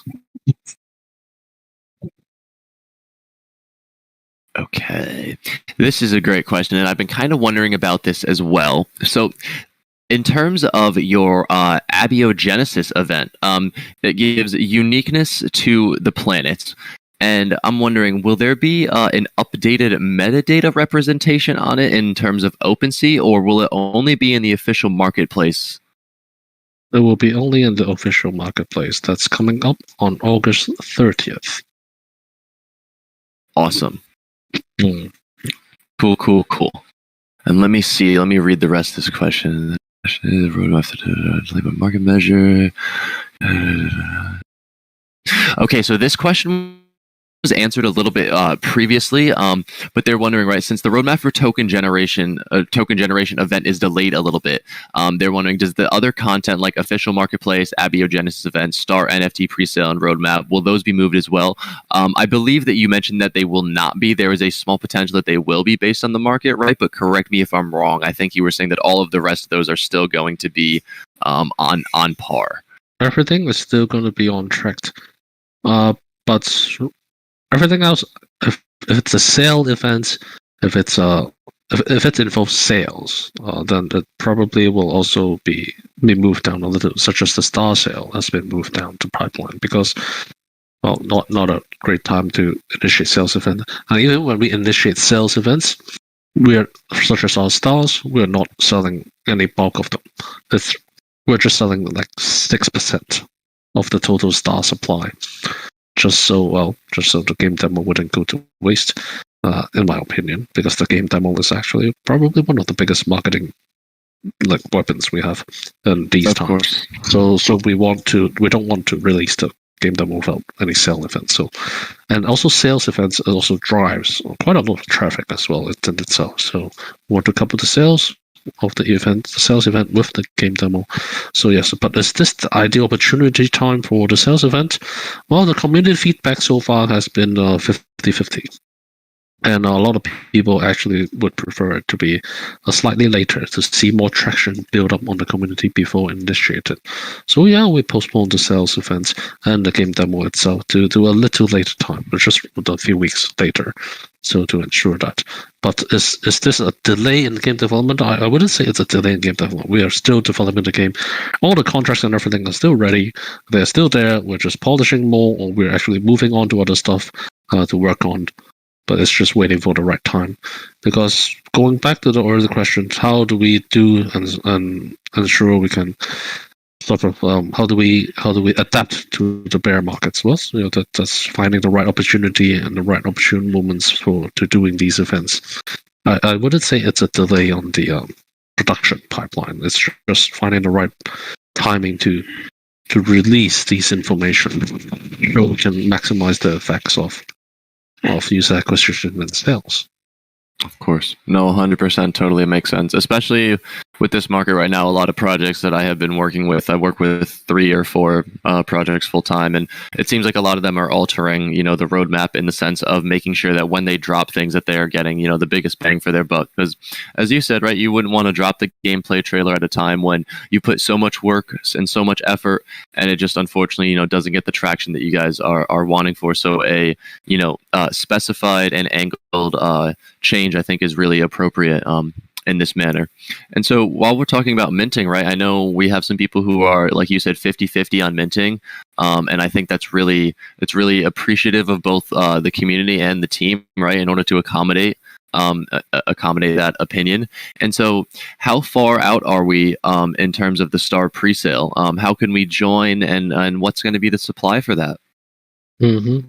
Although it's not that far out, we just started the whitelist processing, and the mint should be in September. Well, I was talking about it should be right before the ETH 2.0, the merge happening place. As with many hype-based theory, usually probably the best effects would be just before it comes out. But we do want to target it before ETH 2.0 comes out, so that's around September 11th. And, but the new details will be confirmed in the Medium articles. And as for the supply, total supply is 11,498, and we are selling 6% of it. 473, I believe, is in the whitelists, and 200 of them will be in the Nebula expeditions and the staking events. The staking events will be a little cheaper, the stars, because there's the opportunity cost that you need to stake your planets and your ETH for a month. So the star chests you get from the staking is cheaper. That also benefits the planet owners, the asset owners. While the star whitelists are for those who wish to participate earlier and without the need of planets. And the stars themselves are one of the ultimate passive yield generators that requires the least amount of player input in gameplay. So I think it's a very decent and fair trade-off for different types of interfaces and players that want to get into Apeiron, but without going through all the breeding, the playing, the management of scholars, but still get yields from the third token or from price appreciation. Because I think the Apeiron land is actually much more rare compared to many other games' lands. Most games sit around 100,000 plots of lands. We have 1/0 of it. And our functionality of these stars will actually continue to grow. So there's that. Cool, man. And so I'm not sure what this person necessarily means by the term utilized, but they're wondering, when will the stars be able to be utilized? Does that mean there's staking, I believe? Is that I think that may be what they're asking? No? One of the main functions of the stars is to allow the planets to orbit around them. The orbiting of the stars should be coming live around shortly after this, so that will be either late September or October. And you can literally plug in that, most likely late September, you'll be able to plug your planets into the stars, and they can age significantly faster. That's the utility of the stars that they are referring to. Gotcha. Okay. And so they're just wondering, how soon will that be available, it sounds like? Well, right after the stars. Nice. Super, super cool. All right. Let's cross that one off. We got some great questions coming in here. Let me see.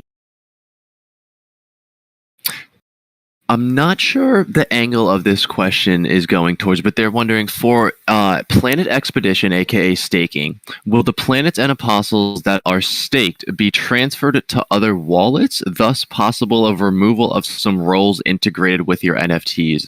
So potentially, if they stake their NFTs and there are roles associated within Discord, do you guys have a solution for those roles that potentially might be taken away because of the fact that it would then be in a staking wallet? No. The condition of the code of the asset will be in staking, so they can still be detected by Cloudland to get the roles and everything. Awesome. Super, super cool. That's awesome. That's really, really nice when that is integrated as well. It just makes everything so much simpler and smoother. And as someone who, like I've said, is not technologically savvy, I have no idea how that would work, whether it would be easy or hard at all. Oh, me neither. But I've been asked that question before, so I know the answer. Gotcha. Let's see. So I got all of the questions that I have had previous to when I cut them off. The only things that we are kind of wondering are just overarching questions. And so some people are wondering, in terms of GameFi, right? We have a lot of different GameFi projects that are out. A lot of them doing, similar ideas in terms of a tokenomics platform, a play-to-earn game, building up the community. And so what makes Apeiron stand out as opposed to some of the other NFT projects that we have seen in the space? What makes NFTs stand 100% out? To be honest, well, did I get the question right? I said ultimately asking what makes Apeiron stand out. Yeah, so the first part was just there are a lot of GameFi projects in the space right now, and so what makes Apeiron stand out of all the similar projects? Well, a template question. So ultimately, of course, it would be the God game itself. This game genre is near extinct, and you wouldn't be able to find this game genre anywhere soon, because it's really tough trying to create these God game, these hybrid genres. And second is our economy.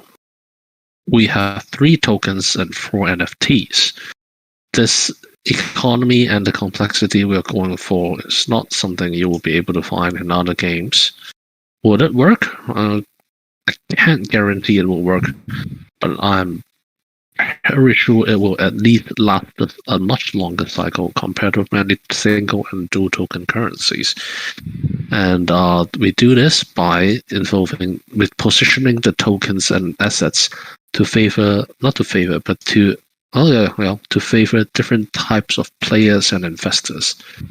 What we see in our economy and the blockchain economy is that there are many different types of participants in these economies. Sadly, most of them are speculators right now, but in the future, there'll be speculators, investors, pro gamers, casual gamers, grinders, scholars that come in both as an individual from a retail perspective, or as a community, as a gaming guild, or as a group of investors. How many tokens and how many systems does a game need to accommodate all of them? A single token or dual token currency system is good for introductions, for getting the ideas out to the investors. But are they complex enough to stomach all these different types of investors? Or are you in actuality dumping everyone into that same token?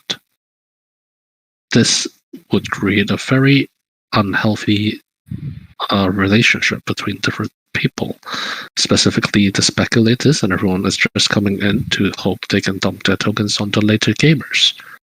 And don't think this is something that we want to go for. We want each of our gamers and investors to have different assets and different types of earning mechanisms, from the game to the staking to the liquidity pool staking mechanisms, so everyone gets their share, and they will each have to work with each other in order to earn efficiently and for the community to grow. And we will move them in a direction that is much more long-term, that will focus on long-term growth instead of short-term gains. I think there's already enough projects out there that focus on short-term gains, but being an investor, I think everyone would want to try to find projects that they can hold in the long term that can provide steady growth. And with this economic system, this is what Apeiron is trying to strive for. I don't think a lot of games will try to do this, and this is probably one of the things that keeps us quite unique from from other projects, but it also takes a lot of effort explaining to other people because the game itself is complex, the economic system itself is complex, and the possibilities are, well, literally like the name as well. So it's quite a mind boggler if you try to absorb Apeiron without the actual gameplay, without the actual everything. On paper, God games are increasingly, insanely hard to get across. That's also partially the reason why God games never got the funding, because it's hard to describe the capabilities of a God to a publisher, also an investor. But yeah, we do a lot of different aspects of everything to ensure that the game can last and the economies is sustainable. And we will always focus on the core gameplay and balancing the cards to ensure that the gameplay, the esports elements and the gameplay elements are fun. And yeah, and finally, I just have to say the main difference is the core team. The core team are 30 members from Hong Kong who spent 6 years of our lives developing this game. Hong Kong developers are quite unique. You don't see a lot of giant games coming out from Hong Kong. Most of them are just indie games because Hong Kong is traditionally a very real estate and stock market financial driven center. Not all of the funding goes to developers. But the developers in Hong Kong have developed quite a unique balance over all these years by merging the East and the West into their art styles and appetites. And those who stay for the gaming are very hardcore and passionate developers who have developed games, especially the ones in my company have been in the game industry for over 10 years before they joined us. They have over 16, 20, and up to 40 years of game development experience. And you can see that in the trailers. Our trailers are not cinematics. They're actual gameplay footage with gameplay elements in there. And so that is what net us a lot of the funding without showing any gameplay to any of our investors, because from those alone already encourage us to get investors from around the world and making us one of the biggest investments in almost all the gaming guilds we partner with. And that's a very strong difference that is presented in the team, and the art styles of Hong Kong artists and developers is something truly unique that I hope the world will soon appreciate. Oh, that's a freaking long answer for a question, but you guys are still here. Yeah, I appreciate that answer, man. I think that kind of answers the entire angle and every angle. Apeiron is kind of the way to go in that sense, right? I think the core team at the end of the day is one of the reasons why you invest in any project, right? Investing in people and knowing that no matter what, kind of like you're saying in terms of maybe Hong Kong has been a tough place to get funding and for game developments, but those who are pushing through and continuing to still do that are ones who are, as you said, extremely passionate about what they do, which is ultimately at the end of the day who you want working on projects, right? People who have been in love with what they do and who necessarily don't call work, who actually enjoy getting up and being able to make a game, write the lore, or do the artwork, anything along those lines. And so speaking of the artwork, I think so many people are attracted to it, like you said, because of the blend from the East and the West. And so I'm wondering, for people who are less game people, who are more interested in potentially being in the community or owning the piece of artwork, would there be any way to benefit just by staking? Let's say you're not actually interested in participating in the ecosystem of the game itself, but you would like to participate in the communal ecosystem. Is there any benefit or reward for those who are interested in just holding the piece itself for the artwork? Oh, yeah, because there's actually there'll be some airdrops, there'll be staking. If you don't want to do all those, well, part of me always say, well, it's a game project. At least try the game, and hold it for the art value is Interesting. So if you want to do that, yeah, sure, of course you can do that. And the price appreciation value for the exordium planets especially should be pretty high because other than the ability to breed, there's a lot of other enticing functions. They actually lets you airdrops, lets you accesses into special community events actually, and you can get a lot of different raffles, mindless marble, watching fun, silly games that we do each week, and also what else? Well, that's pretty much it. Actually, I'm not sure if that's enticing enough, but never got asked this question. Just hold it for the art value. The art value is definitely there's a 3D model in the stars actually. If you want to hold it for a pure art value, I would suggest you buy a star instead of a planet, because the star viewer is coming up in September. It's the 3D view of the entire game map, and your stars will be visible in 3D with many special and cool effects orbiting around it, and that is something truly amazing. And the stars themselves, if you don't want to do, you can actually rent them out for other players or other gaming guilds to use, and they can generate passive rewards for you. That is the, blatantly speaking, the laziest way to profit from the Apeiron ecosystem by just owning a star in the very, very long term. Yep.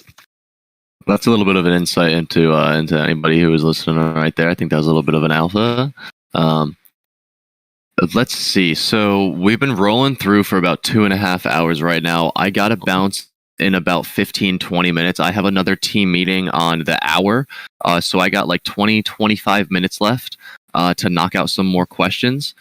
So let's keep rolling through, man.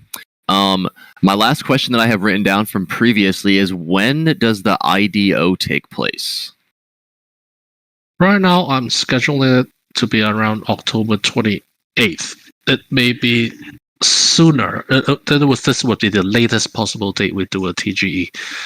But yeah, we actually ain't doing an IDO. I mean, we're going straight for a centralized exchange. Is probably the thing we're going to do. So, gotcha. If we go for a decentralized listing, it wouldn't be an IDO. It would be a direct listing on the decentralized exchange, and there will be no copper launch or anything of that sort. I'll just be releasing a bulk of the liquidity. I'll hold the bulk of it, and then to ensure that the game can run. There'll be small launch pads or communities that we will do it with, but I will significantly market make the ceiling to ensure that the price don't shoot up too much and walk its way up slowly until the markets are better and goes back straight for the centralized exchange.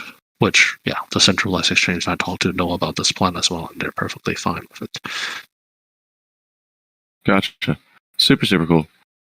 That makes a lot of sense. As someone who's not necessarily exposed to that side of the space at all, it's really helpful to kind of hear and gather an understanding of why you would angle towards one decision or another. Yeah, actually, doing a great IDO actually impedes the time you can do IEO or getting listed on a central exchange, because sometimes the IDOs shoot the price up so much and it becomes a risk for the centralized exchanges to list them. So the greater the IDO, the harder it is for them to get approved by centralized exchanges, and this goes double after the bear markets. Gotcha. All right, let me go through. I'm looking through some questions on the AMAs. Let's see.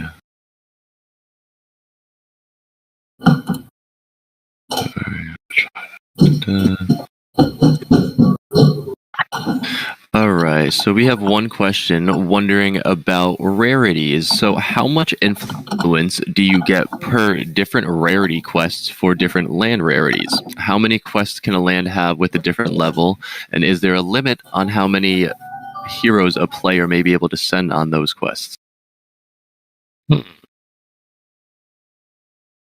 actually not they may have mixed up the land, because a lot of people actually mix up the planet as the land, because the planet is usually in the land in other games, but the planet is actually our basic core unit of play. They're not land. So the rarity quests, if there's anything like that, is not affected by the planets. We try to make the gameplay unique on every planet type. Some of the rarer planets, or the rare higher rarity planets, especially the pure element planets, have their own unique quests. But these unique quests are also unique on the quad planets and the different. So different planets have different playstyles, and they are all the same in terms of the number of quests that they can get and the rewards that you can get from each of them are quite unique. You can bring rewards from a quad planet to a pure planet or a dual planet for a different effect, which actually is something that people would like to explore in the future. As for the stars, do the stars provide different quests for the planets that orbit around them? In the first batch, in the initial launch, there will be no such effect. Will there be in the future? I can't guarantee it yet. I do hope it will, but you will have to wait for it. But as for the first initial launch of the stars and the first 2 expansion packs, they won't. The stars, the orbits will not be affecting the quest and rarity drops. Gotcha. Totally. Cool. And so if in terms of playability, right? The planet cycle. One of our lovely listeners is wondering, as a roguelike player, I like to play for a long run and didn't like to reset processes till the end. So how much playtime do we have until the planet cycle will reach a full cycle and we will have the need to reset? Actually, in the late game cycles, you don't reset. You only reset if you need to reset your skills, or if you need to create a very, very powerful NFT that you manage to get after such a long gameplay cycle. But in a very general way, you will reset early to level up and everything. But once you've reached your higher levels and you've known the gameplay mechanisms, then you'll just want to play that single cycle out. You fine tune your planets to a point where your stats are all maxed out and tuned to what you want, and then you'll use that planet to participate in the arenas, to participate in the guild wars, to play over there, and you can also do all the fine tuning there. But of course, if you want to reclass, if you gain a very powerful artifact and you want to turn that into a relic and sell it, then you still have to reset that. But in general, you don't have to reset much if you want to stay there and then try to grind to the lowest level possible to get the best apostles. But once you get the best apostle, you still want to turn that into an NFT and sell it, or to put it on the planet. So there goes the reset function. Yep. Awesome. Sounds cool, man. I really like that. That's interesting. And then so kind of going off of more playability, right? If somebody is looking to play a more peaceful version of the game with fewer battles and more explorations of dungeons and quests, if they have their stars and planets, that's a totally viable option, correct? Yeah, you can treat the game like a farm game. You can just go back and water the plants, or just poke the dudes, or just throw a fireball on them each day, and they will build you something useful. And you can actually turn that into an NFT and sell it as well. They will still grow. Well, but do give them some food for them to grow a little bit, and then torture them any way you want, so they're still growing. And that's actually a perfectly viable play. It only costs maybe 3 minutes of every day to go in and play with them.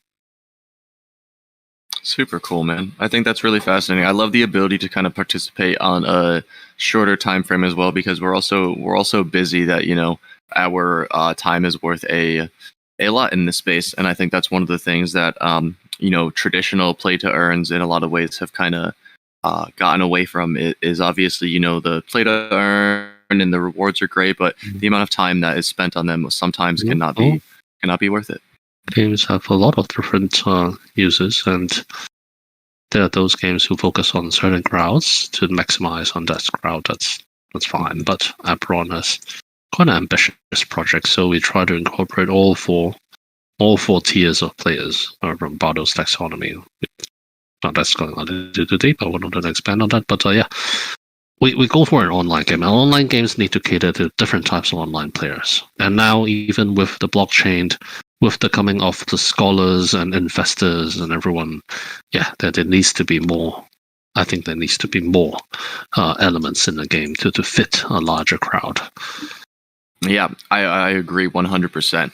And I think one of the main things that's really, really important in terms of NFT and Web3 is having the ability to turn our digital into physical. And so I really appreciate the plushie that you guys were talking about previously.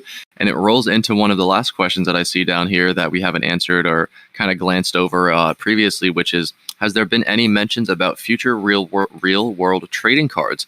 If not, would that be a profitable way to earn revenue at the same time as helping unknown artists a chance to be recognized on a different level?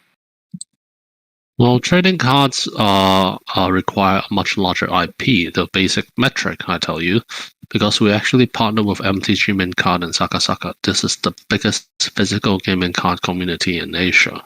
And the basic metric to get into the physical gaming card industry and trading card industry is to have 10% of the teenage population noticing and understand and knowing your brand. Not a lot of IPs will manage to do that.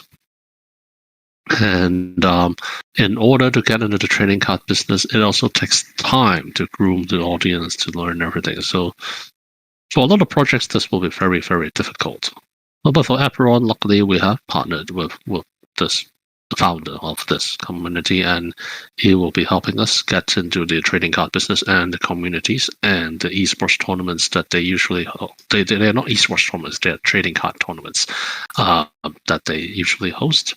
And hopefully, yes, they will help us pin their on to the Web2 gamers. What I mean is, it goes back to our roadmap. We have the Web3 users in the beginning to create early traction and volumes, but ultimately, we're focusing on esports and also on the physical gaming cards.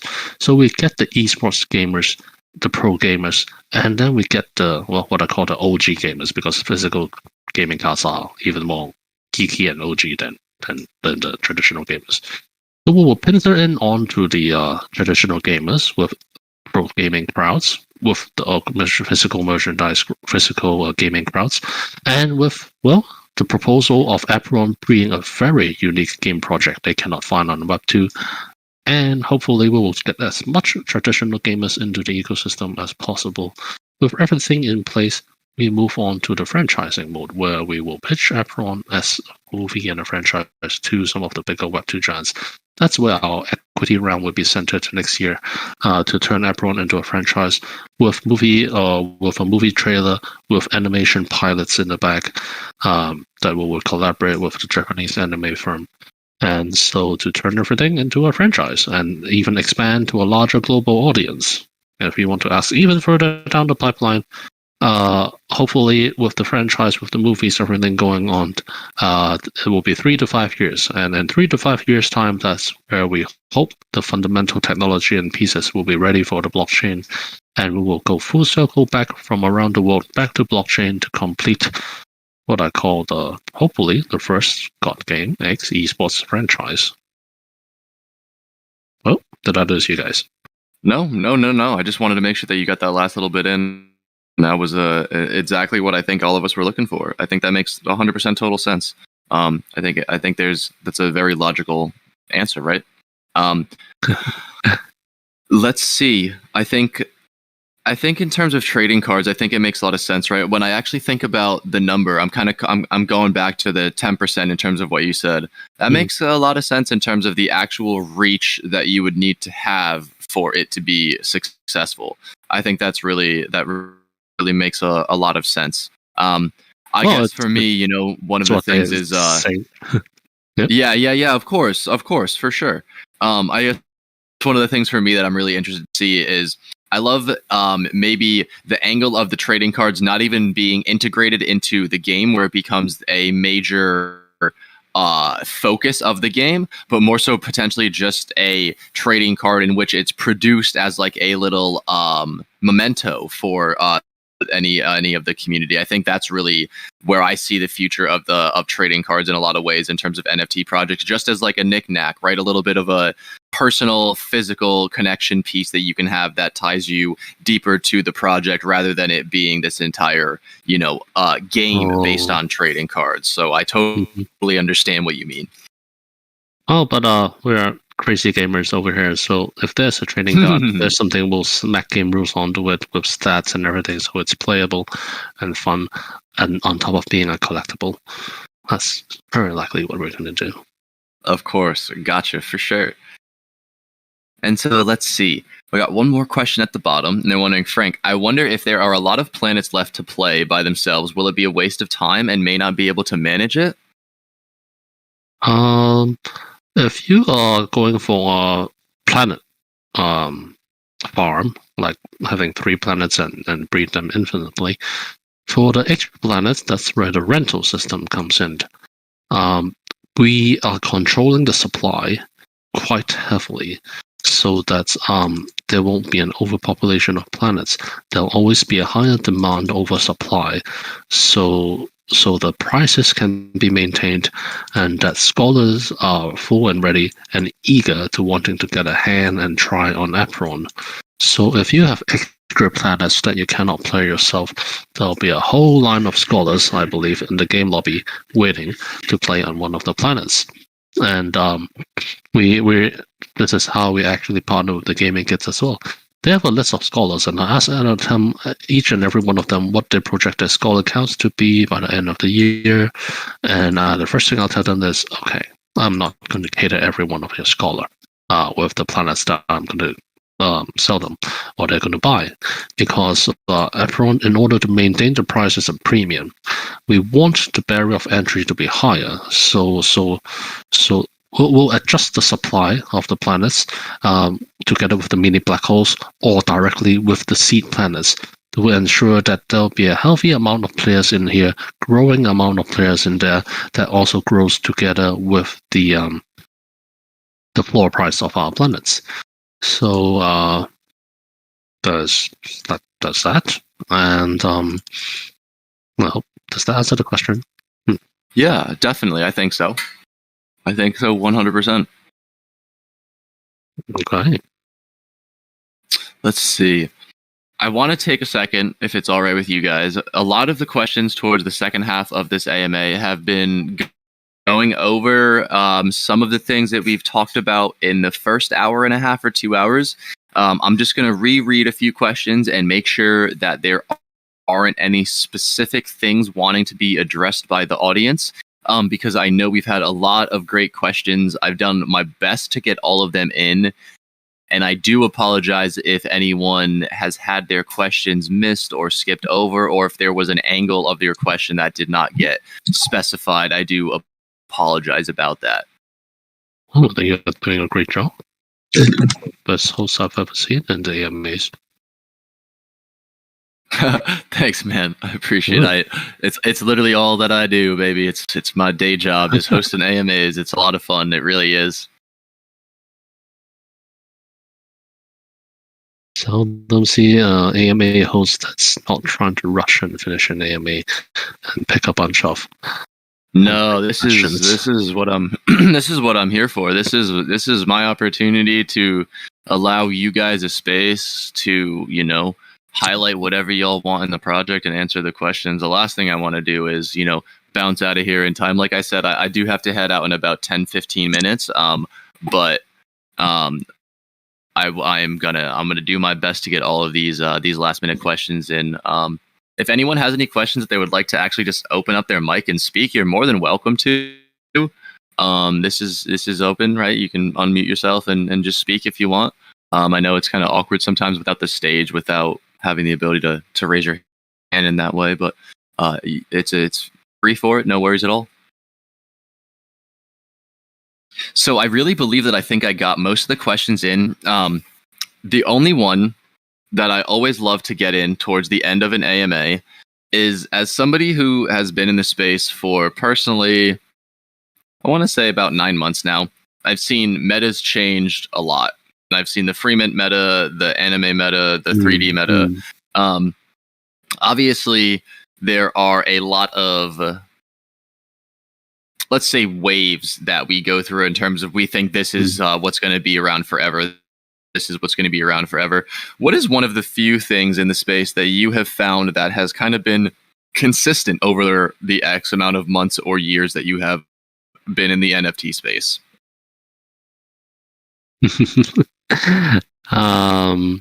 Would it be if you talk about these waves, the only thing that's consistent about these waves is that people are the only consistency is there are still too many speculators in the field, and people are trying to grind whitelists, get a quick mint, get a quick flip, and then move on to another project. This is a consistency that I actually was discussing with our community team today, especially our community manager, who worries that that with the current market sentiments and these patterns that mint out, it's very, very hard if we try to mint with a full price, like a 5 ETH or 3 ETH at the higher end of our planet. And if we talk about this type of consistency manner, yes, right now I see one where still the core audience of NFTs and Web3 are still centered around speculation and flipping. And this is one of the less desirable consistencies I see in Web3. By all means, I think it's great. I think people put a lot of hard work into finding these potential projects, getting on the whitelists, investing their own money to mint them, taking on the risks, and moving on to create these great opportunities. It's given rise to a lot of wealth to a lot of people in a very short amount of time, which is great. Giving a voice to a lot of voices that usually are not heard, which is also great. This is the ultimate consistency that the Web3 is ultimately promising, is that with hard work, with time and investment, that these will pay off, and they are a different and unique way with which people can make a living. But ultimately, I hope the most positive factor of the blockchain and everything is how is really the social experiment aspect of this. This is the ultimate. If you ask me if what will be remaining for Web3 as a consistency is a social experiment of whether decentralization is the answer, with which the new generation will be looking for. Going deeper a little bit is as well, a lot of social platforms and medias nowadays promote tribalism. Well, they don't promote tribalism, but they end up becoming a lot of tribalism and polarism in today's world. A byproduct. And also, and then also there's a lot of anger and issues towards governments and centralization of power nowadays. And Web3 actually came at just the right time to offer the polar opposite of what this means. It's actually a great experiment with which people can cohere. Sadly, in the utterly decentralized worlds comes the scammers and the capitalism people who try to maximize profits and capture on the premise of this potential, and so it turns and ends up where greed ultimately and capitalism also wins against the ideologies, I guess. But with time, with bear markets, with these shifts in natures and tones, comes a central point with which decentralization and centralization meets the right amount of centralization and governance and accountability, I guess, to turn Web3 into something really great. I don't know where I'm going with this, actually, if you ask me for consistency.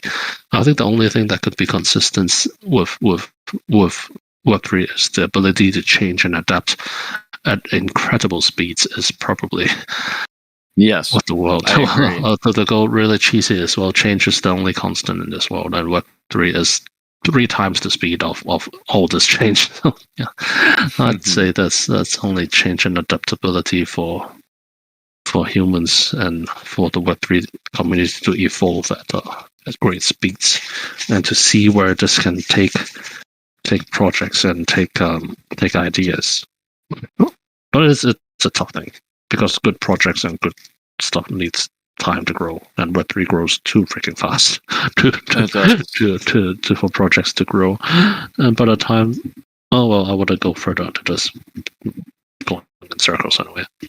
Yeah, no, I think you're 100% right. I think the ability for Web3 to move at the pace that it does is very beneficial, but also has the negative connotation as well, like you're saying, because in some ways the expectation for the community and the overall industry itself is a little bit too high based on how fast it moves.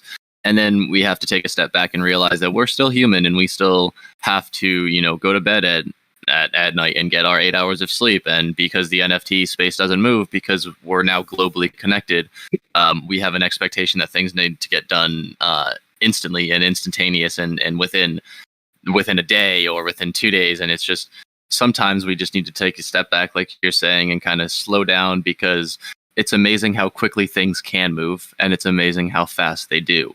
And without even trying to move at a faster pace, with a conscious effort, just based on being in this environment with many people that we are, we naturally are moving at a quicker space, which is fascinating to me, and actually seeing that play out in real life.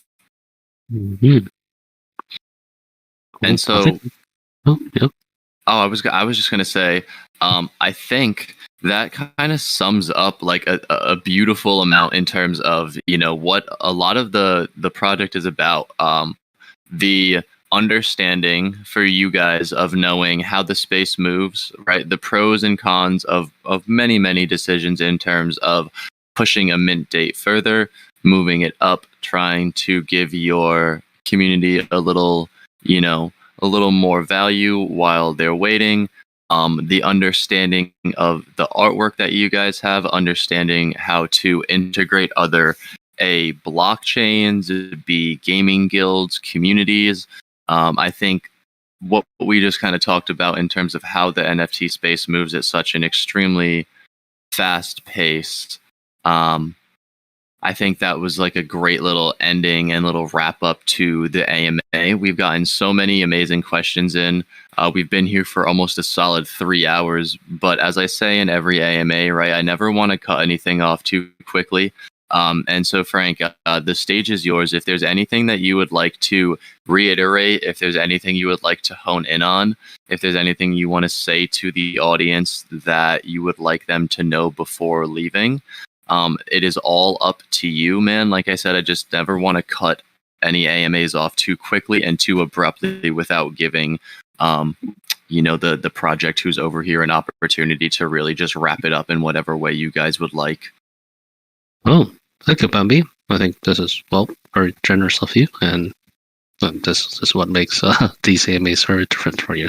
And okay, so for the final ones, of course, finally, I want to. Oh my God, that sneeze I want to do, and that's not coming out. Oh, okay. Really want to thank Zooverse for this opportunity, and I learned a lot in this AMA on how to host a good AMA, actually, to summarize the questions and stuff, reading it one by one, and also how it's really different. Like the introduction was smooth and easy, actually, for me, and then we jumped straight to the questions, because that's what the true nature of AMAs are, for the community to ask questions instead of me babbling on. So yeah, definitely a lot to learn, and also thank Zooverse and everyone for this time you've given me. Would love to have more collabs and solidify more opportunities for Apeiron and Zooverse to collab. I think the dudes and the zoo animals have a lot to play around with. And please, if you are interested in Apeiron, feel free to hop on to our servers. There's actually a lot of dudes here who joined us in this AMA. They are a very, very crazy bunch, very dirty, very funny, and they love to come and grab some good rewards, and or to just accompany me wherever I go. And I really kind of thank each and every one of them to come to me at this late hour, because most of them are from the Asia time zone, and in Hong Kong it's 2:51 a.m. right now, and for a lot of them it's either 1:50 or also 2 as well. So thank you for you guys. Please head off to bed and have a good rest. And I'll be looking forward to hosting the mini game events that's coming up this weekend. And yeah, if you guys have any questions, never hesitate to come to our community to ask, or to directly DM me. I always answer every single question out there. That's the crazy thing about me. And looking forward for some great feedback. If you guys want to tell me what's you think about Apeiron, about the coming star cells, the mints, I understand there are a lot of concerns and comments. I'd like to address each and every one of them and to improve upon the current structures if possible. So yeah, comments always welcome. And thank you finally for everyone's time. And have a great night. And stay tuned. Amazing. Frank, before we do send everybody off really quick, how would you like to distribute some of those NFTs before we leave? Because we had such a great crowd for the last 3 hours. I want to make sure that we do distribute some of those that you guys were lucky enough and nice enough to hand over to Zooverse. How would you guys like to go about that? Well, for me, I usually based on the questions that were picked and everything, that would usually give up a portion of them, and the other one would be raffled out either in this community or back in my community. I think the best thing we can do right now is it possible to do a quick raffle bot to the people participating here? So I don't have access to that because of the fact that we do our pandas and our alpha bot giveaways now. Alpha bot is actually great. Do you have any suggestions, actually? Hey, friends. What's up, boss? Hello, friends. Thank you so much for this, Emma. My name is André. I'm from Brazil. I have English as second language, so sorry. But I will try my best. Don't apologize at all, man. Thank you, guys. Frankie, so thank you so much about this info. I love the movie and the franchising information. This is so cool. And my suggestion is, how about try to send a link from Google Forms to everybody that is now in Zooverse, and we fill these forms, and then you do the raffle later and just announce the winners. Just a suggestion. Well, actually, I can do something simpler. I'll just open up a channel in our Discord right now, and whoever comes in I'll mark them down. I'll probably open up the channel for maybe 15 minutes, and you can just enter there, say hello, and everyone who's in, I'll be distributing rewards evenly for all participants. And then as for the questions that were asked, I believe it would be great if Bambi, can you select a few of them that you think was great, and I'll give a few. We can allocate a certain amount of rewards to those. I can 100% do that. Not a problem at all. And I just took screenshots also of people who are in the Discord as well. Just in case we need that by any chance. I've been taking some screenshots throughout of people coming in and out. So no worries at all. Let's see, Makasu. So inside of their Discord, there will be a specific channel that Frank is going to open up. Yep, it's called, well, it's simple. It's called Zooverse.